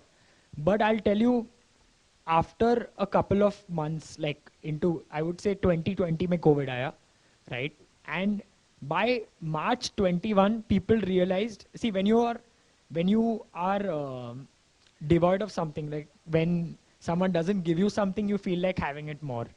So what happened is a lot of people realized the importance कि work from home से culture नहीं बढ़ने वाला company का. So what we realized is that most of the assets which we are selling, and in fact, let me tell you, we did our best business during COVID because a lot of people started investing in commercial real estate. Two reasons. One, rental income. COVID made everyone realize कि passive income family के लिए बहुत important है because their active business might not or may not, sometimes yield income depending upon season. And a lot of companies actually came back to office. Mainly, I'll tell you to answer your question more in depth. Uh, a lot of spaces which we've sold, which were rent yielding, all of them till now, none of them the tenant has vacated. Reason being, we do a lot of due diligence about the company, why they're sitting here, what is the reason they're sitting here, and it is our matlab, it is our practice that we cannot sell something which we know ki tenant nikal raha hai. That is something to answer. But COVID has not changed things. Today, everyone has come back to office. Work from home is a concept जो अभी भी चल रहा है. A lot of tech companies are doing it. But I still feel the importance of office for maintaining a culture is very, very important. So business has not changed. Today, like since you mentioned commercial may increment, today commercial real estate is doing fantastic. Every micro market in Bombay has seen an increment in terms of rates and rentals, especially micro markets which are outskirts of Bombay. So आज के time में Navi Mumbai and Thane, you will not imagine there's so much demand. COVID doesn't matter. A lot of people are shifting to Navi Mumbai, Thane and investing there because it's a low rental market. मैं आज के time में वो ही बोलता बॉम्बे में saturation आ गया, right? And that is true. I mean, so COVID has given a boost to Navi Mumbai and Thane quite a lot because people have realized ki you can do business with low rentals also. And they are signing like 10 years, 15 years, 20 years agreements. So I hope that answers.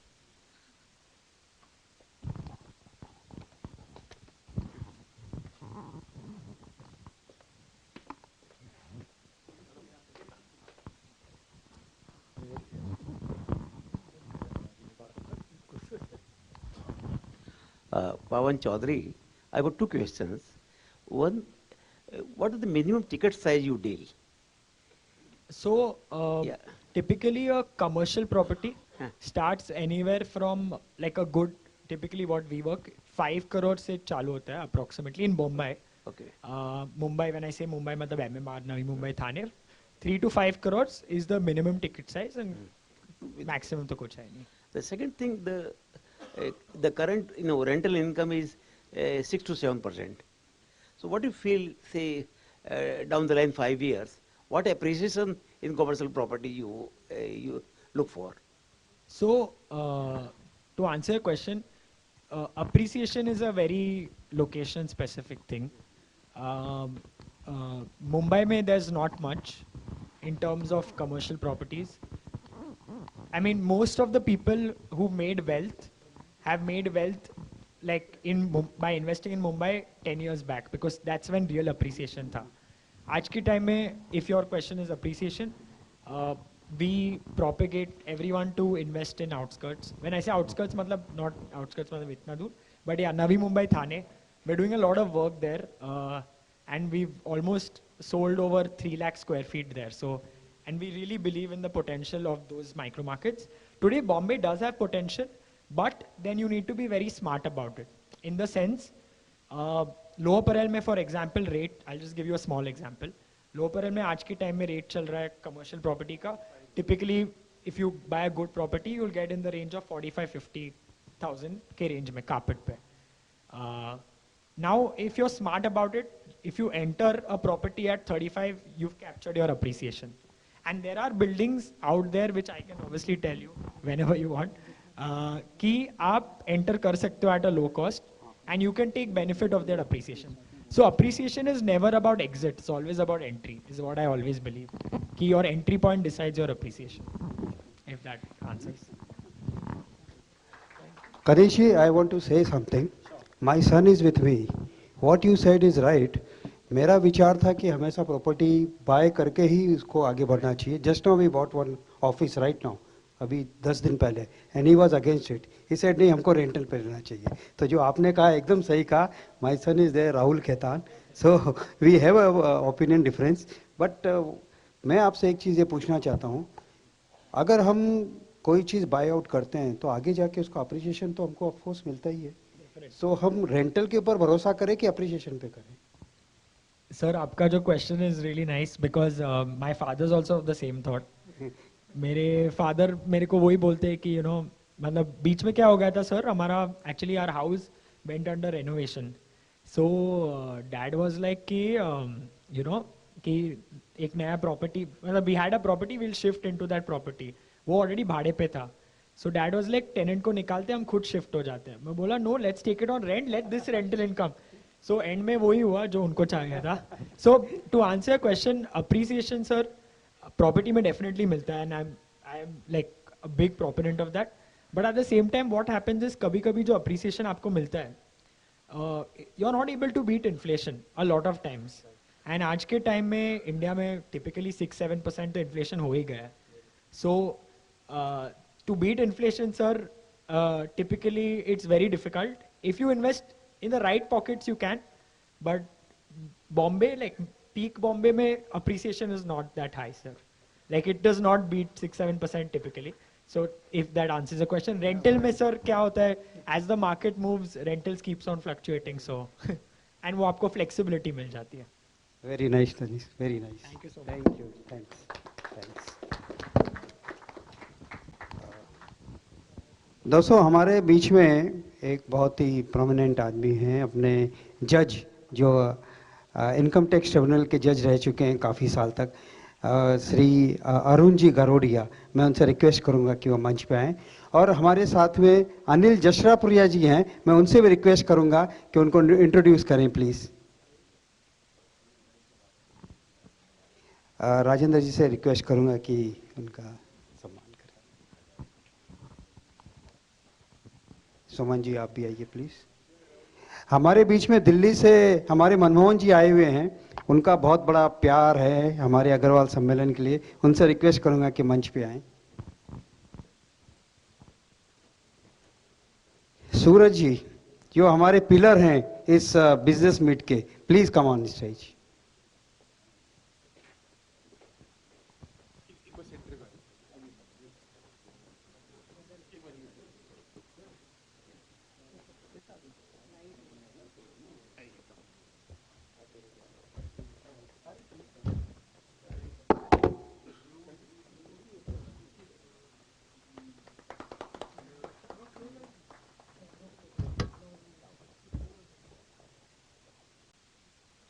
Good evening to everybody, and thank you for giving me this honor here. And I am very proud that I belong to Agarwal Samaj, and this Agarwal Samaj has supported me throughout my career, during my studies, then during my profession, practice, then during my 17-year government service as an income tax appellate tribunal member. And now after retirement, I have settled in Mumbai, in Market House only, and doing my tax consultancy also, mainly to give back to the society. Because I can give advices, consultancy to the person who need it. It is not for earning income. It may be there, but it is secondary. Main thing is to help the people. Because I have the experience of 40 years, and I know the Agarwal Samaj is pioneer in trade and industry, and they are succeeding because they are hardworking, and they can assess the risk, they can evaluate the risk, and then they can take the risk. And to succeed in business, it is very important. But at the same time, they are drawn back by problems in various departments. Each of business is not there. I also believe that our Samaj is now coming forward in education also, and those who are in practice as a chartered accountant, lawyer, doctor, engineer, they are also contributing a lot to the society, our Samaj, and the country as a whole. So we should support the industry and business, as well as we should support those professionals also, and that way our Samaj can also prosper. Thank you.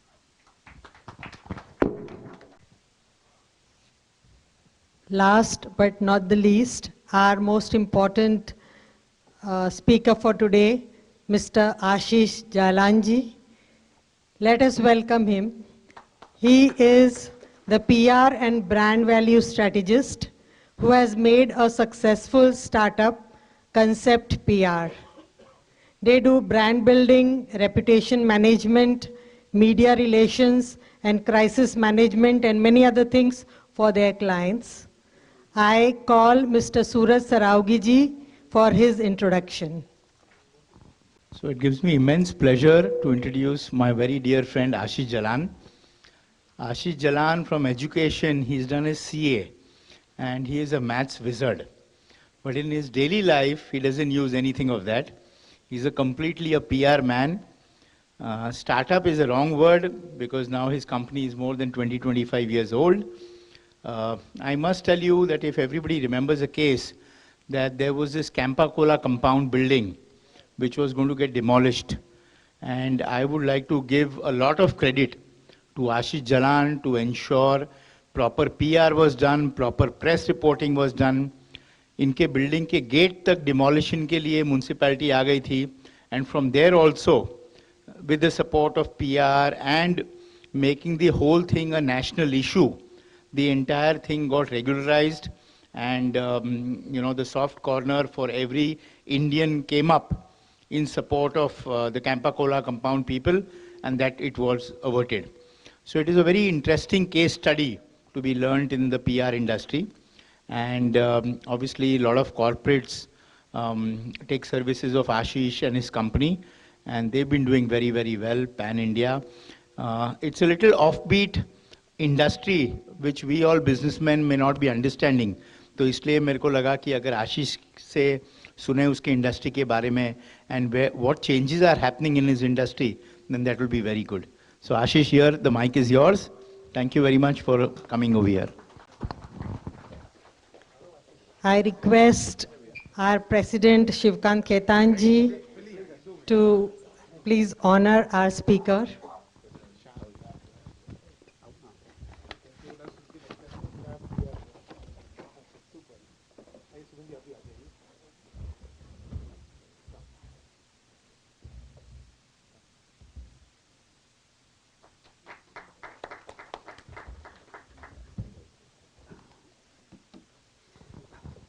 मैं आशीष के बारे में एक चीज़ बताना चाहता हूँ।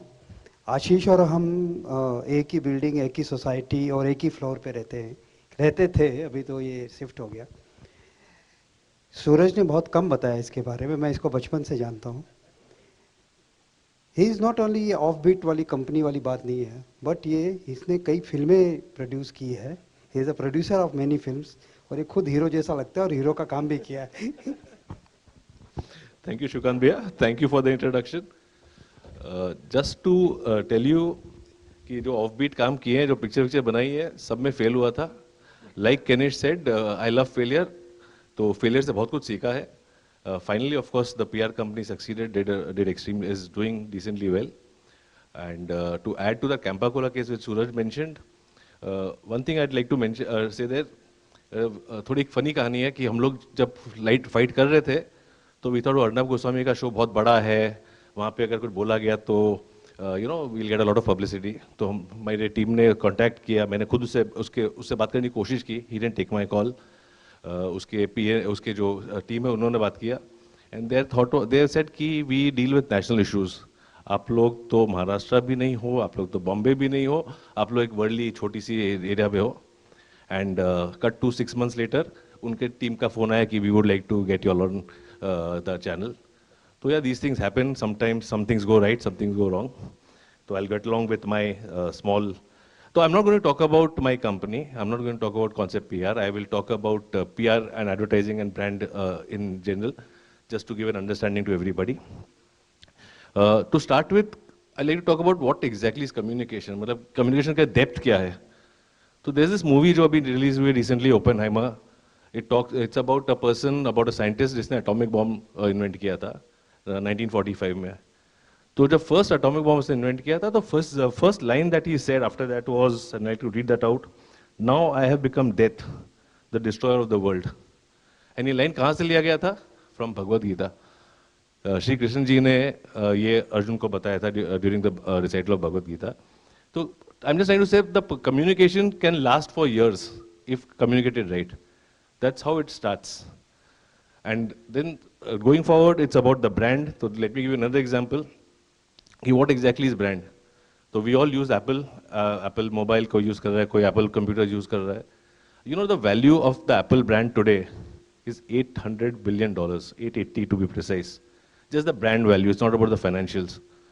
तो एक दूसरी कंपनी होगी जो कंप्यूटर बनाती है, लैपटॉप बनाती है, but this company, if they do equal financials, this company will be valued at $880 billion more because of the brand that it has created.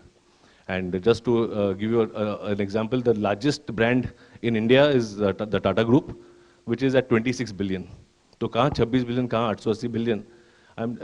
Americans have taught in the world all about communication and branding, but I think we are catching up.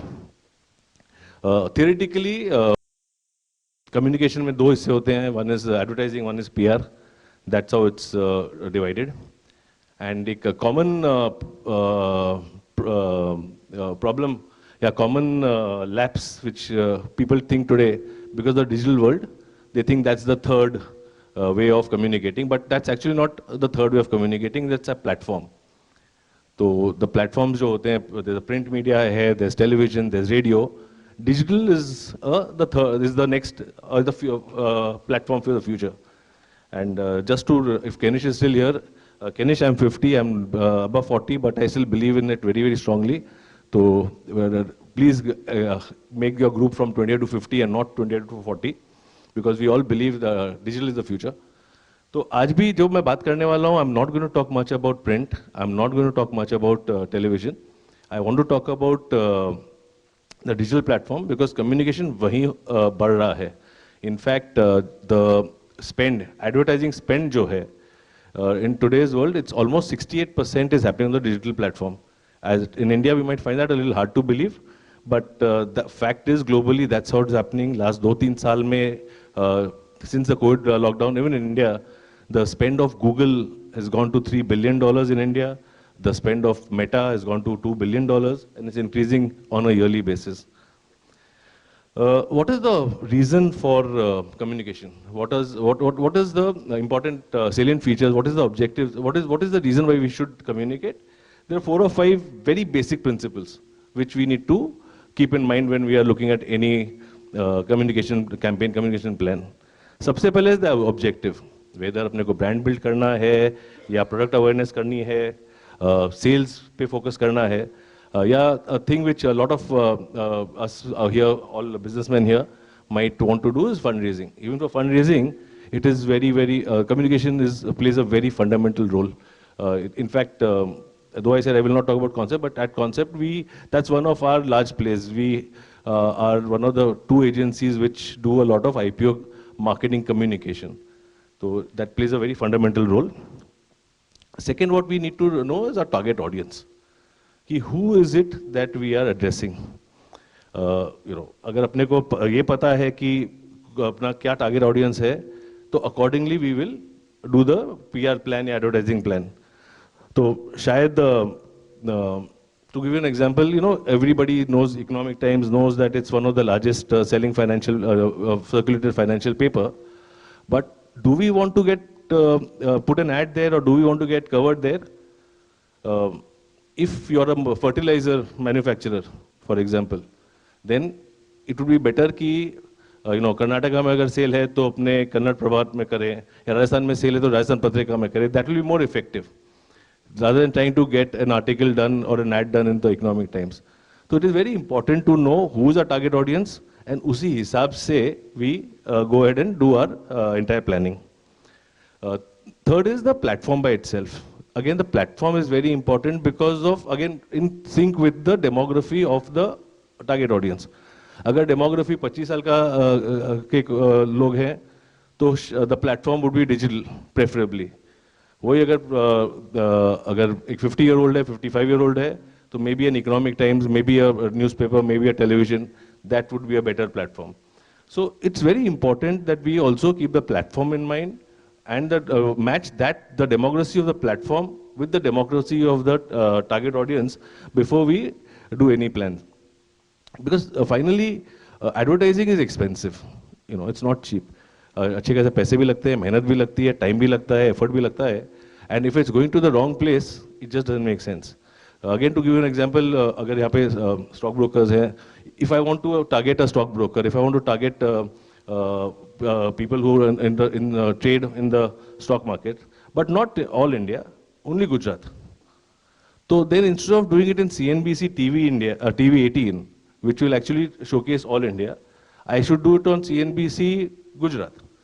So we'll get a very, very targeted audience in that sense. Yeah.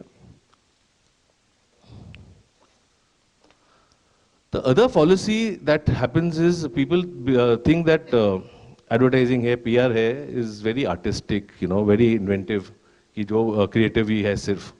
But there is a method to the madness. There is a lot of science involved, not in a precise science, but like what I just mentioned, when you get your target right, when you get your objectives right, when you get your platforms right, and you match the whole thing. So like I said, there's a method to the madness, which will save us a lot of money and effort. So that spillover effect jo hota hai, which we, in our parlance we call it the spillover, कि अगर मुझे गुजरात करना है तो spillover all India is something that is a big negative. So we need to really kind of geo-target the whole thing. Just a small thing to talk about how creative works. So having said that about the science and about the method in the madness, there is a huge creative part that is the human touch. Finally, any creative, any campaign will not work, even if your platform is right, if it doesn't touch you in the right fashion. To go back to an example which I think all of us would have heard, there was एक ही sauce हुआ करता था एक time पे, Kisan sauce, which was very famous, वही चलता था. People were looking for something different, and Maggie came out with the hot and sweet with the tagline is different. Suddenly the doors were open to competition. Suddenly there was one more ketchup which came into play. But that it's different tagline, I think all of us still remember. You can never forget how Maggie came up with that tagline, came up with a hot and sweet sauce, and came up with something that touched the emotions of, and had that human touch. And therefore, that became a success. Yeah. Anybody knows who's Diya? Diya. Okay, let me keep you in the dark for some time. Till Diya will enlighten you with her warm smiles and quirky punchlines. So please remember Diya. I'll come back to it later. Yeah. Sorry, somebody knows who's Diya?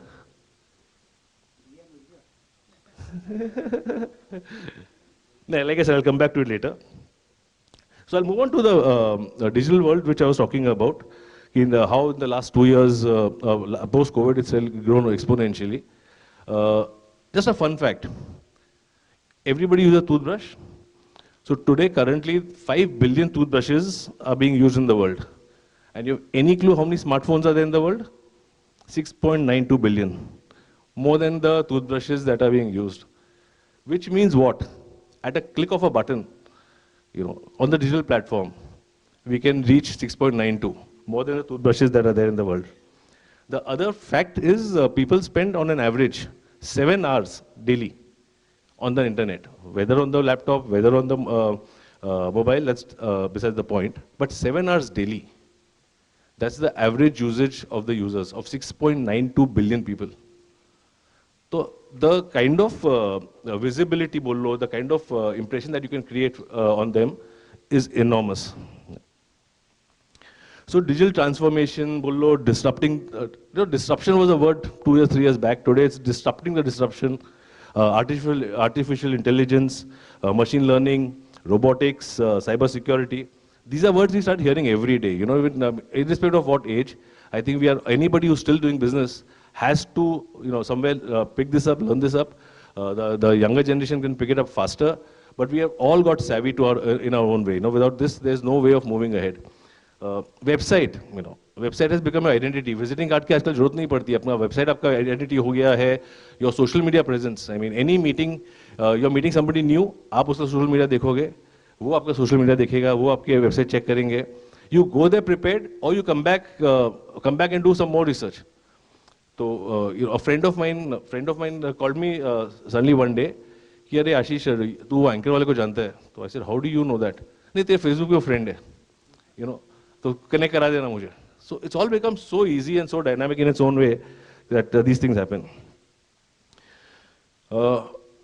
I'm saying all this, but I'm not undermining the importance of television. I'm not undermining the importance of newspaper. वो आज भी चल रहे हैं. In fact, regional newspapers in India are growing even today. You know, there's a growth part. But I'm focusing on digital because I'm assuming कि newspapers and radio and television you all already understand. I'm trying to explain more on the digital front. Yeah. So today's buzzword. अच्छा एक और चीज क्या हुआ है जैसे पहले 5 years back तक ना you could do PR which was unpaid. You don't pay for PR. You don't get a paid article. Advertising was paid, PR was unpaid. Today that has changed. That's one of the big radical changes that has happened in the industry. आज every newspaper has a place where you can pay for. Bombay Times of course was being paid for the last 20 years. Front page of Bombay Times is a paid for feature. But newspaper में क्या CNBC में क्या money control पे क्या you know even portals पे सब जगह there is a paid for feature and which people have accepted it कि it is allowed. It is about getting your communication done. So whether it's paid, unpaid, doesn't matter. So now there's a term which has been coined. It's called integrated strategic communication.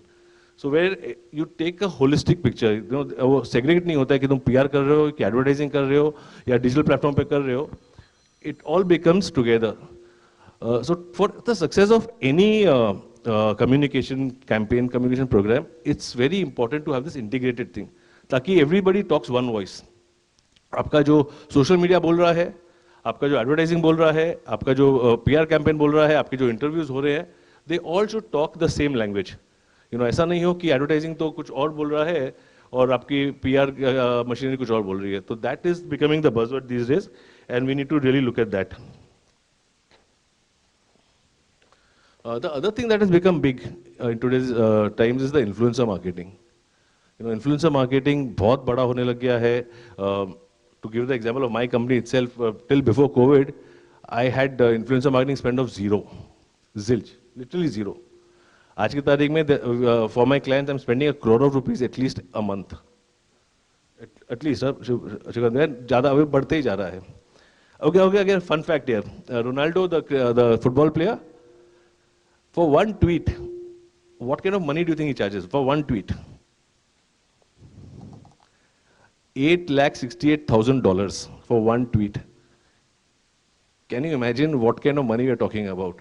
Of course, he's got 109 million followers, but for one tweet, $868,000 is what Ronaldo charges. Recently, we have another company called DG Box, तो उसका हम लोग को थोड़ा PR करना था, तो मैंने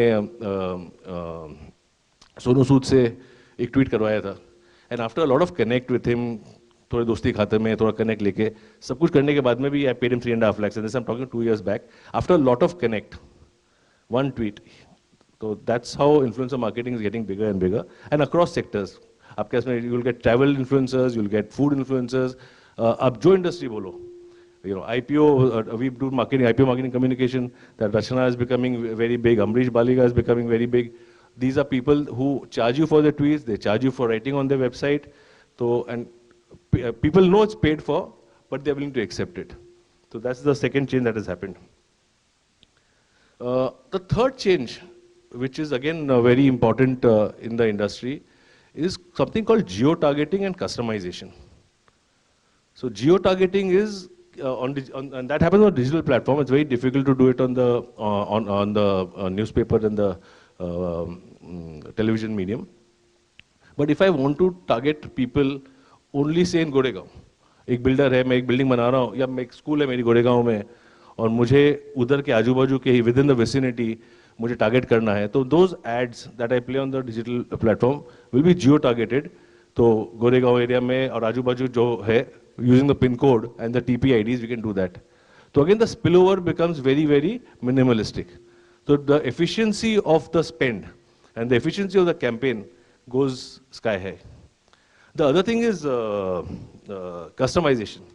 You know, I'm sure all of us have seen this sometime. You go to the web, कुछ आपको search करना है, तो you go and search for say a shoe. आपको कोई product देखना है, you go search for a shoe. Moment you've done that, उसके बाद में क्या? You open your Facebook, boom. You open your Insta account, boom. You open your email नहीं, email में तो होता नहीं है, but you open your any website on the any portal, उसमें boom, you know, ads of shoes will start popping up. It is customisation. तो उसी वक्त पे if I have seen something else, I have seen specs, मेरे if I open the Facebook at the same time from, I will be sitting right next to you in office, तो मुझे specs दिखाई देगा, आपको जूते दिखाई देंगे. That kind of customisation is happening. You know, वो बोलते हैं गूगल सब कुछ सुन रहा है. Whatever we talk, we don't even have to sometimes open the website. You know, your phone is on, you talk something, Alexa is on, you talk something, and somehow you'll see the next day those ads are popping up on these sites. You'll start getting SMSs on your phone with some offer. So that kind of customization is happening, and scary bolo jo bolo, lekin it is happening. It is bringing efficiencies for sure. Yes, privacy is going for a toss. There's nothing left private in the world. But efficiencies बहुत ज़्यादा हो रहे हैं उसके कारण. So that's the other change that's really happening. The other two huge advantages of digital is something called SEO, which is the search engine optimization, and something called amplification. So what is SEO? Very simply put. So say SEO is about optimizing your website with the right keywords. तो अगर आप समझो you're a builder in Surat, or you're looking, you're a builder in Surat, and you want to see कि कौन search कर रहा है for flats in Surat. So there are multiple keywords. So एक होगा flats in सूरत, एक हो सकता है bungalows in सूरत, एक होता है apartments in Surat. You know, there can be 10 different keywords. You can, by using the right technology, by using the right tool, you can find out what is the number of search happening on a daily basis for those keywords. तो flats के लिए समझो 10,000 search हो रहे हैं, villa के लिए 2,000 हो रहे हैं, तो you might want to optimise your website with flats for in Surat. तो जब कोई उधर जाके फ्लैट फॉर सूरत इन सूरत करेगा, तो आपका जो लिंक है, आपका जो वेबसाइट है, that will pop up first और in the first page of Google at least. So that SEO today is becoming again a huge marketing tool. तो that's something that digital is doing excellently. The other thing I was talking about was amplification. तो amplification में क्या होता है कि आपका एक article publish हुआ है, suppose in financial express. Naturally, everybody knows Economic Times has circulation which is 8, 9 times more than Financial Express. But that article, if given to me, I can amplify it in such a manner that it will go to the relevant target audience, people who want to know that, to your target audience, and they will see it. I'll promote it so much on the internet, on the digital platform, that the viewership will be more than Economic Times itself. So that's again which is possible, and plus it becomes very relevant because it's going to the people who want to see it, not to people who are just reading it for the heck of it because वो मैं bathroom में सवेरे बैठा हूँ paper लेके तो मैंने पढ़ लिया, वैसा नहीं होगा. People who are searching for it will see it. So the keywords क्या, what are the essence of this? So there are three things. One is called the reach that you get. Second is the impressions that you create, and third naturally is the engagement. So as long as these three are going right on the digital platform, the reach that we will finally get, or the visibility that we will finally get on the for your campaign, for your company, becomes a lot more.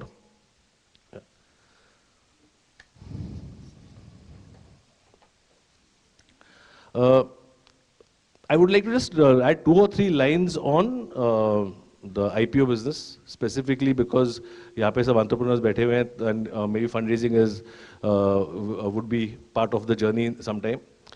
So any IPO में the communication becomes very important from all aspects, whether it's advertising or PR. Statutory requirements है SEBI की, वो भी अपने comply करना है. Reports की जो जाते हैं, that also comply करना है. There are interviews that happen during the entire phase, which gives the visibility. Interviews on the right places, not interviews on a general channel, but on business channels. So all that is planned by the agency. कहाँ होना चाहिए, कहाँ नहीं होना चाहिए. On the day of opening, तो issue opening ad आते हैं, issue closing ad आता है. All that needs to be done. But most critical during any IPO, as far as PR is concerned, is the analysis. IPO का analysis होता है. Lots of places they say कि should we invest in the company or not, should you subscribe or not. So that analysis again, the PR agency or right communication will get you the buy subscribe call. Likewise, broking houses reports भेजते हैं. Again, the right communication will get you the broking house writing good about you. So all that becomes also very critical as far as fundraising is concerned. So I think that's again where your communication becomes very important. Some trivia about before I end, but I already spoke about. So digital, the first trivia I actually wanted to talk about was digital advertising. सबसे पहले appear हुआ था 1994 में by a company called AT&T, the telecom giant. So that was the first time digital happened. A very small spend of $3,000 for a year. And today, of course, I'm talking about globally. Google gets revenues of $225 billion. India में तो 3 billion है, मैंने जैसे आपको पहले बताया. Meta का is $113 billion, India में 2 बिलियन है उसमें से. But that's how digital has really grown. And coming back to what I was asking you all, Diya, before I end completely, who is Diya? I will give you a hint पहले. So when India won the world cup under Dhoni, Diya said cup है तो अब है, dash taste of victory. नहीं sir, ये मेरे advertising world का है. ये advertising world, Diya is a character from my advertising world which all of us know. No. So the second one gives it all. So when Bahubali became a huge hit, the ad said that Diya said bahut butterly, massive hit. Amul, yeah. So Amul, that lovely girl, that small girl with the polka dot, her name was Diya. She is known as Diya. I don't think any of us know about that. But yeah, she's been there with her quirky punchlines, which has become important, which is the human connect. And she's been doing this for 50 years and she's still going strong. That's again the power of communication. Thank you. Happy to take questions. Ashish ji, मेरा एक question है आपसे. Business के लिए और के लिए आपने जैसे पीआर के लिए बताया, आप करें और करें. हम अपनी संस्था के लिए कौन सा पीआर करना चाहिए जिसके संस्था का नाम बढ़े, मेंबर बढ़े और लोग आए? भैया, रोटरी के लिए मैं करता हूँ. थोड़ा बहुत तो उधर होती है, थोड़ी बहुत पीआर हो जाती है. जो अपने काम करते हैं तो उसका थोड़ा पीआर कर लेते हैं, दैट हेल्प्स. तो संस्था के लिए भी आई एम सॉरी, मैं अग्रवाल होके भी एक्टिव नहीं हूँ, लेकिन होना चाहूँगा. एंड आई एम श्योर थोड़ा बहुत कर सकते हैं. बहुत ज़्यादा नहीं हो पाएगा, लेकिन अगेन थैंकफुली सोशल मीडिया अगर अपन एक्टिव कर लेना, small thing on social media, that really helps. तो दैट कैन बी डन. आपका मतलब फेसबुक वगैरह? फेसबुक है, इंस्टा है, यू नो. ऑल्सो पोर्टल्स होते हैं जहाँ पे अपने न्यूज़ अपने बारे में अपने कर सकते हैं, क्या कर रहे हैं क्या नहीं कर रहे हैं. जैसे मैंने एम्पलीफिकेशन का बताया आपको थोड़ी देर पहले, तो if you done something good, उसका कहीं कुछ एक आर्टिकल करके उसको एम्पलीफाई करें. जितने भी अपना एक मेंबर्स अपने पास में डेटाबेस तो होगा ही होगा, बट और जितने अग्रवाल हैं जो मेंबर नहीं हैं, उनका भी अपने, अगर उनको अपने भेजें कि ये कर रहे हैं और उनसे इनपुट ले, तो gradually membership can be increase by that. आपको एक इंट्रोड्यूस कराऊं मैं, हमारे बंका जी हैं, उन्होंने अभी हम मिलके एक अग्नि बोल के एक प्रोजेक्ट लिया है. It's a 500 crore project. उसके बारे में बंका जी को बोलूँगा हम क्या पीआर कर रहे हैं, जरा सा एक बार ब्रीफ करके इनको, आप चाहिए तो क्वेश्चन आंसर करिए ना. जो सब्जेक्ट अभी जालान जी ने उठाया है, वो सब्जेक्ट मेरे माइंड में कई दिन से है. अग्रवाल भाई जो हैं वो पूरे वर्ल्ड में हैं, हर कोने में हैं. आप ऑस्ट्रेलिया जाइए, न्यूजीलैंड जाइए, अमेरिका जाइए, कहीं भी जाइए, अग्रवाल आपको मिलेंगे वहाँ पर. लेकिन उन लोग एकजुट नहीं है, उन लोग कनेक्टेड नहीं है. तो मैंने एक संस्था की कल्पना की है, उसका नाम मैंने सोचा है Agarwal generation next international foundation. और ये फाउंडेशन जो है ये सिर्फ टेक प्लेटफॉर्म रहेगा. और जो जालान जी ने कहा है एम्प्लीफिकेशन और कम्युनिकेशन और नीश मार्केट, मतलब एकदम प्रॉपर अप्रोच, तो मेरा वही सब, मेरे भी जो थॉट्स हैं वो सेम है इनके जैसे, कि हमको खाली अग्रवालों को टारगेट करना है. मेरी इच्छा है कि आने वाले 5 साल में अग्नि के अंदर, इसका शॉर्ट फॉर्म अग्नि बनता है, अग्रवाल जनरेशन नेक्स्ट इंटरनेशनल. आप सबका पहला अगर वो लोगे ABCD तो आपको अग्नि मिलेगा. और ये ऑटोमेटिक बना अग्नि. अग्रवाल जनरेशन नेक्स्ट जो है ये मेरा थॉट था और उसमें से अग्नि अपने आप बन गया. तो अग्नि में मैं अगले 5 साल के अंदर 5 करोड़ मेंबर देखना चाहता हूँ. और वो 5 करोड़ मेंबर कैसे बनेंगे कि आप अगर अग्रवाल हो और आप हमारे 18 गोत्र के अंदर आते हो तो आप 100 रुपया दे के इसके मेंबर बन सकते हो। आप अगर मेंबर बन गए 100 रुपया दे के तो आप मेरे डाटाबेस में आ गए। जो इनका प्राइम रिक्वायरमेंट होता है कि डाटा चाहिए हमको, तो मेरे डाटा में आ गए तो मैं मेरी न्यूज़ स्प्रेड करते रहूँगा, मेरे बारे में बोलते रहूँगा, हमारे अग्रवाल समाज के बारे में बोलते रहूँगा। हम लोग क्या एक्टिविटी करते हैं बोलेंगे, हम लोग बिजनेस नेटवर्किंग करेंगे, उसके अंदर हम लोग मैरिज की नेटवर्किंग करेंगे, हम लोग प्रॉपर्टी का बिजनेस करेंगे। आज 50% इंडिया का बिजनेस जो है वो अग्रवालों के हाथ में है और हम लोग एक दूसरे से कनेक्ट नहीं कर पाते हैं। हम लोग बनारस जाते हैं, कोई भी होटल में रुक जाते हैं, वहाँ 50 होटलें ऐसी जो अग्रवाल भाइयों की हैं और वो अग्रवाल भाइयों को सपोर्ट करना चाहता है। तो जो जालान जी ने कहा है सेम थॉट मेरे पास है और हम लोग इसमें काम करना शुरू कर दिए हैं। तो आप सबसे भी रिक्वेस्ट है कि जिस दिन हम लोग अग्नि का लॉन्च करेंगे आप लोग सब खुद भी बनिएगा मेंबर। बहुत छोटी सी रकम है, 101 रुपये की रकम है और अपने इर्द गिर्द जितने भी अग्रवाल भाई हैं उन सबको रिक्वेस्ट करिएगा कि अग्नि के अंदर आप 100 रुपये भर के मेंबरशिप लीजिए। धन्यवाद। पंकज जी की बात को थोड़ा सा और ऐड करना चाहूँगा। इसका लॉन्च हम 15 अक्टूबर अग्रसेन जयंती वाले दिन करने की कोशिश कर रहे हैं। सह्याद्री गेस्ट हाउस ऑलरेडी जो सीएम का बंगलो है उसको हमने बुक किया है, उन्होंने हमको अपॉइंटमेंट भी दे दिया है। बट ऐसे जैसे आशीष जी ने बताया है वही हम टेक प्लेटफॉर्म से निगोशिएशन कर रहे हैं, करीबन काफ़ी हद तक आगे बढ़ चुके हैं। मैं आशीष जी से इसीलिए ये पूछना चाहता था कि भाई हमको पीआर के अंदर और क्या करना चाहिए, तो वो हम आगे आपसे मिलके बात हाँ करेंगे भैया, आपसे। एब्सोल्युटली। और किसी को कोई क्वेश्चन करना हो तो आशीष जी से कर सकते हैं। आशा है आप लोगों को ये बिजनेस मीट पसंद आया और आप लोगों को कुछ ना कुछ इसमें से आप कुछ इनपुट मिले, आपको कुछ गाइडेंस मिली आज के 3 स्पीकर्स से, ये मैं उम्मीद करती हूँ। यहाँ पर ऑर्गेनाइजिंग में मैं डायरेक्टर हूँ, यहाँ पर बिजनेस मीट में अखिल भारतीय अग्रवाल सम्मेलन की नेशनल सेक्रेटरी हूँ। डॉक्टर राजेंद्र अग्रवाल जी नेशनल वाइस प्रेसिडेंट है अखिल भारतीय अग्रवाल सम्मेलन के, और शिवकांत खेतान जी को तो आप सभी जानते हैं, मुंबई महानगर के प्रेसिडेंट है। तो यहाँ पर आप सब लोग आए उसका शुक्रिया अदा करने के लिए मैं थैंक्स गिविंग के लिए बुलाती हूँ मनमोहन गुप्ता जी को। बीच में एक मैं बोलना चाहूँगा, हमारी जो कमेटी के मेंबर यहाँ हैं उनको मैं इंट्रोड्यूस करना चाहूँगा। जैसे गिरीश अग्रवाल जी हैं, हमारे senior vice president Brij Mittal ji हैं, और सुनील सिरसलेवाला जी हैं, सुशील मोर जी हैं जो हमारे मुंबई के सोबो क्लब के सेक्रेटरी हैं। मैंने सोबो क्लब इसलिए बोला है सर कि हमने अभी ये रोटरी के तर्ज पे अलग अलग रीजन्स के अंदर एक एक क्लब की जैसे फॉर्मेशन की है। ऑलरेडी 10 अखिल भारतीय अग्रवाल सम्मेलन की हमारी बॉम्बे के चारों तरफ रीजनल बन चुकी है, कमेटी बन चुकी हैं, उनके प्रेसिडेंट्स और वगैरह जो भी कमेटी उनकी अलग है वो अपना वर्किंग अलग करते हैं सब कुछ, ताकि हमारा प्रेजेंस अग्रवालों को जो एकजुट करने का वो रीजन वाइज हो सके। क्योंकि एज ए सेंट्रल कमेटी हम पूरे बॉम्बे को एक साथ जोड़ नहीं सकते और इतनी बड़ी जगह भी नहीं है कि हम एक साथ के अंदर 5-6 हज़ार लोगों को अकोमोडेट कर सके। इसलिए हमने ये रोटरी क्लब के हिसाब से अलग अलग रीजन्स के अंदर ये डिवाइड किया है।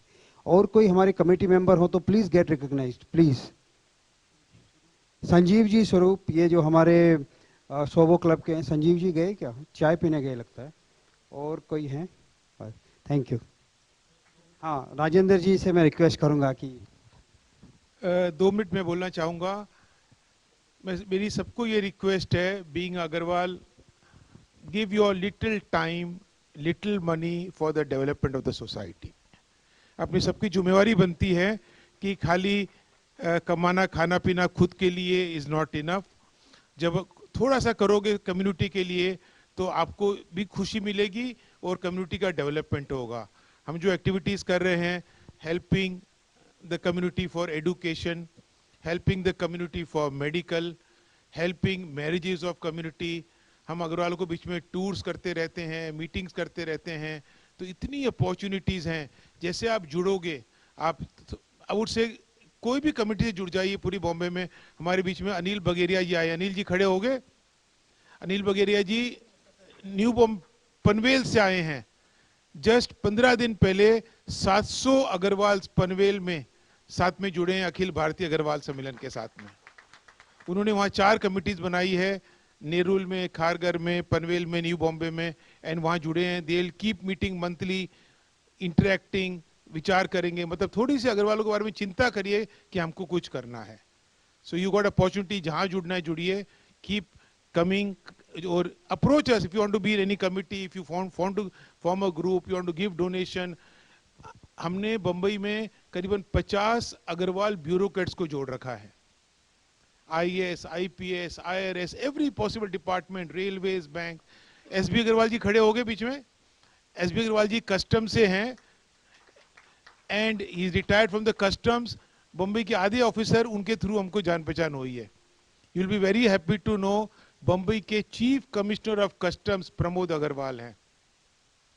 Chief commissioner of income tax Shaily Jindal हैं। IAS में बड़े बड़े पोस्ट के ऊपर BST के जनरल मैनेजर विजय सिंघल हैं। तो इतने लोग हैं and very soon you will keep seeing some of them in these meetings regularly. हम पिछले 10 साल से ऐसे ब्यूरोक्रेट्स को बुलाते रहते हैं, मिलते रहते हैं, इंटरेक्ट करते रहते हैं। और जो ये बात हुई अग्निका प्रोजेक्ट के अंदर, हमारी कुछ दिन पहले मीटिंग भी हुई थी जहाँ कई ब्यूरोक्रेट्स आए थे वो मीटिंग के अंदर टू अंडरस्टैंड आप लोग क्या कर रहे हो, हमको भी साथ में जुड़ना है। सो अग्रवाल सम्मेलन से जुड़िए, अग्नि से जुड़िए and let us take full India, full world under this platform. And एक 5 करोड़ अग्रवाल एक प्लेटफॉर्म पे, वो प्लेटफॉर्म के अंदर what we are going to do, we'll have a business platform, we'll have a marriage platform, we'll have women interaction, women empowerment, youth empowerment। इतने बड़ी बड़ी take teams वो प्लेटफॉर्म बनाएगी कि आज आप वो एक 100 रुपया मेंबर बन के जब उसमें जाओगे वो ऐप के ऊपर, वेबसाइट के ऊपर, you will spend hours learning, doing something, doing business, getting information. जो आज जलान जी बता रहे थे, आज जब ऐसे ही करोगे तो ही मजा आएगा। So just be part of the community. And Suman ji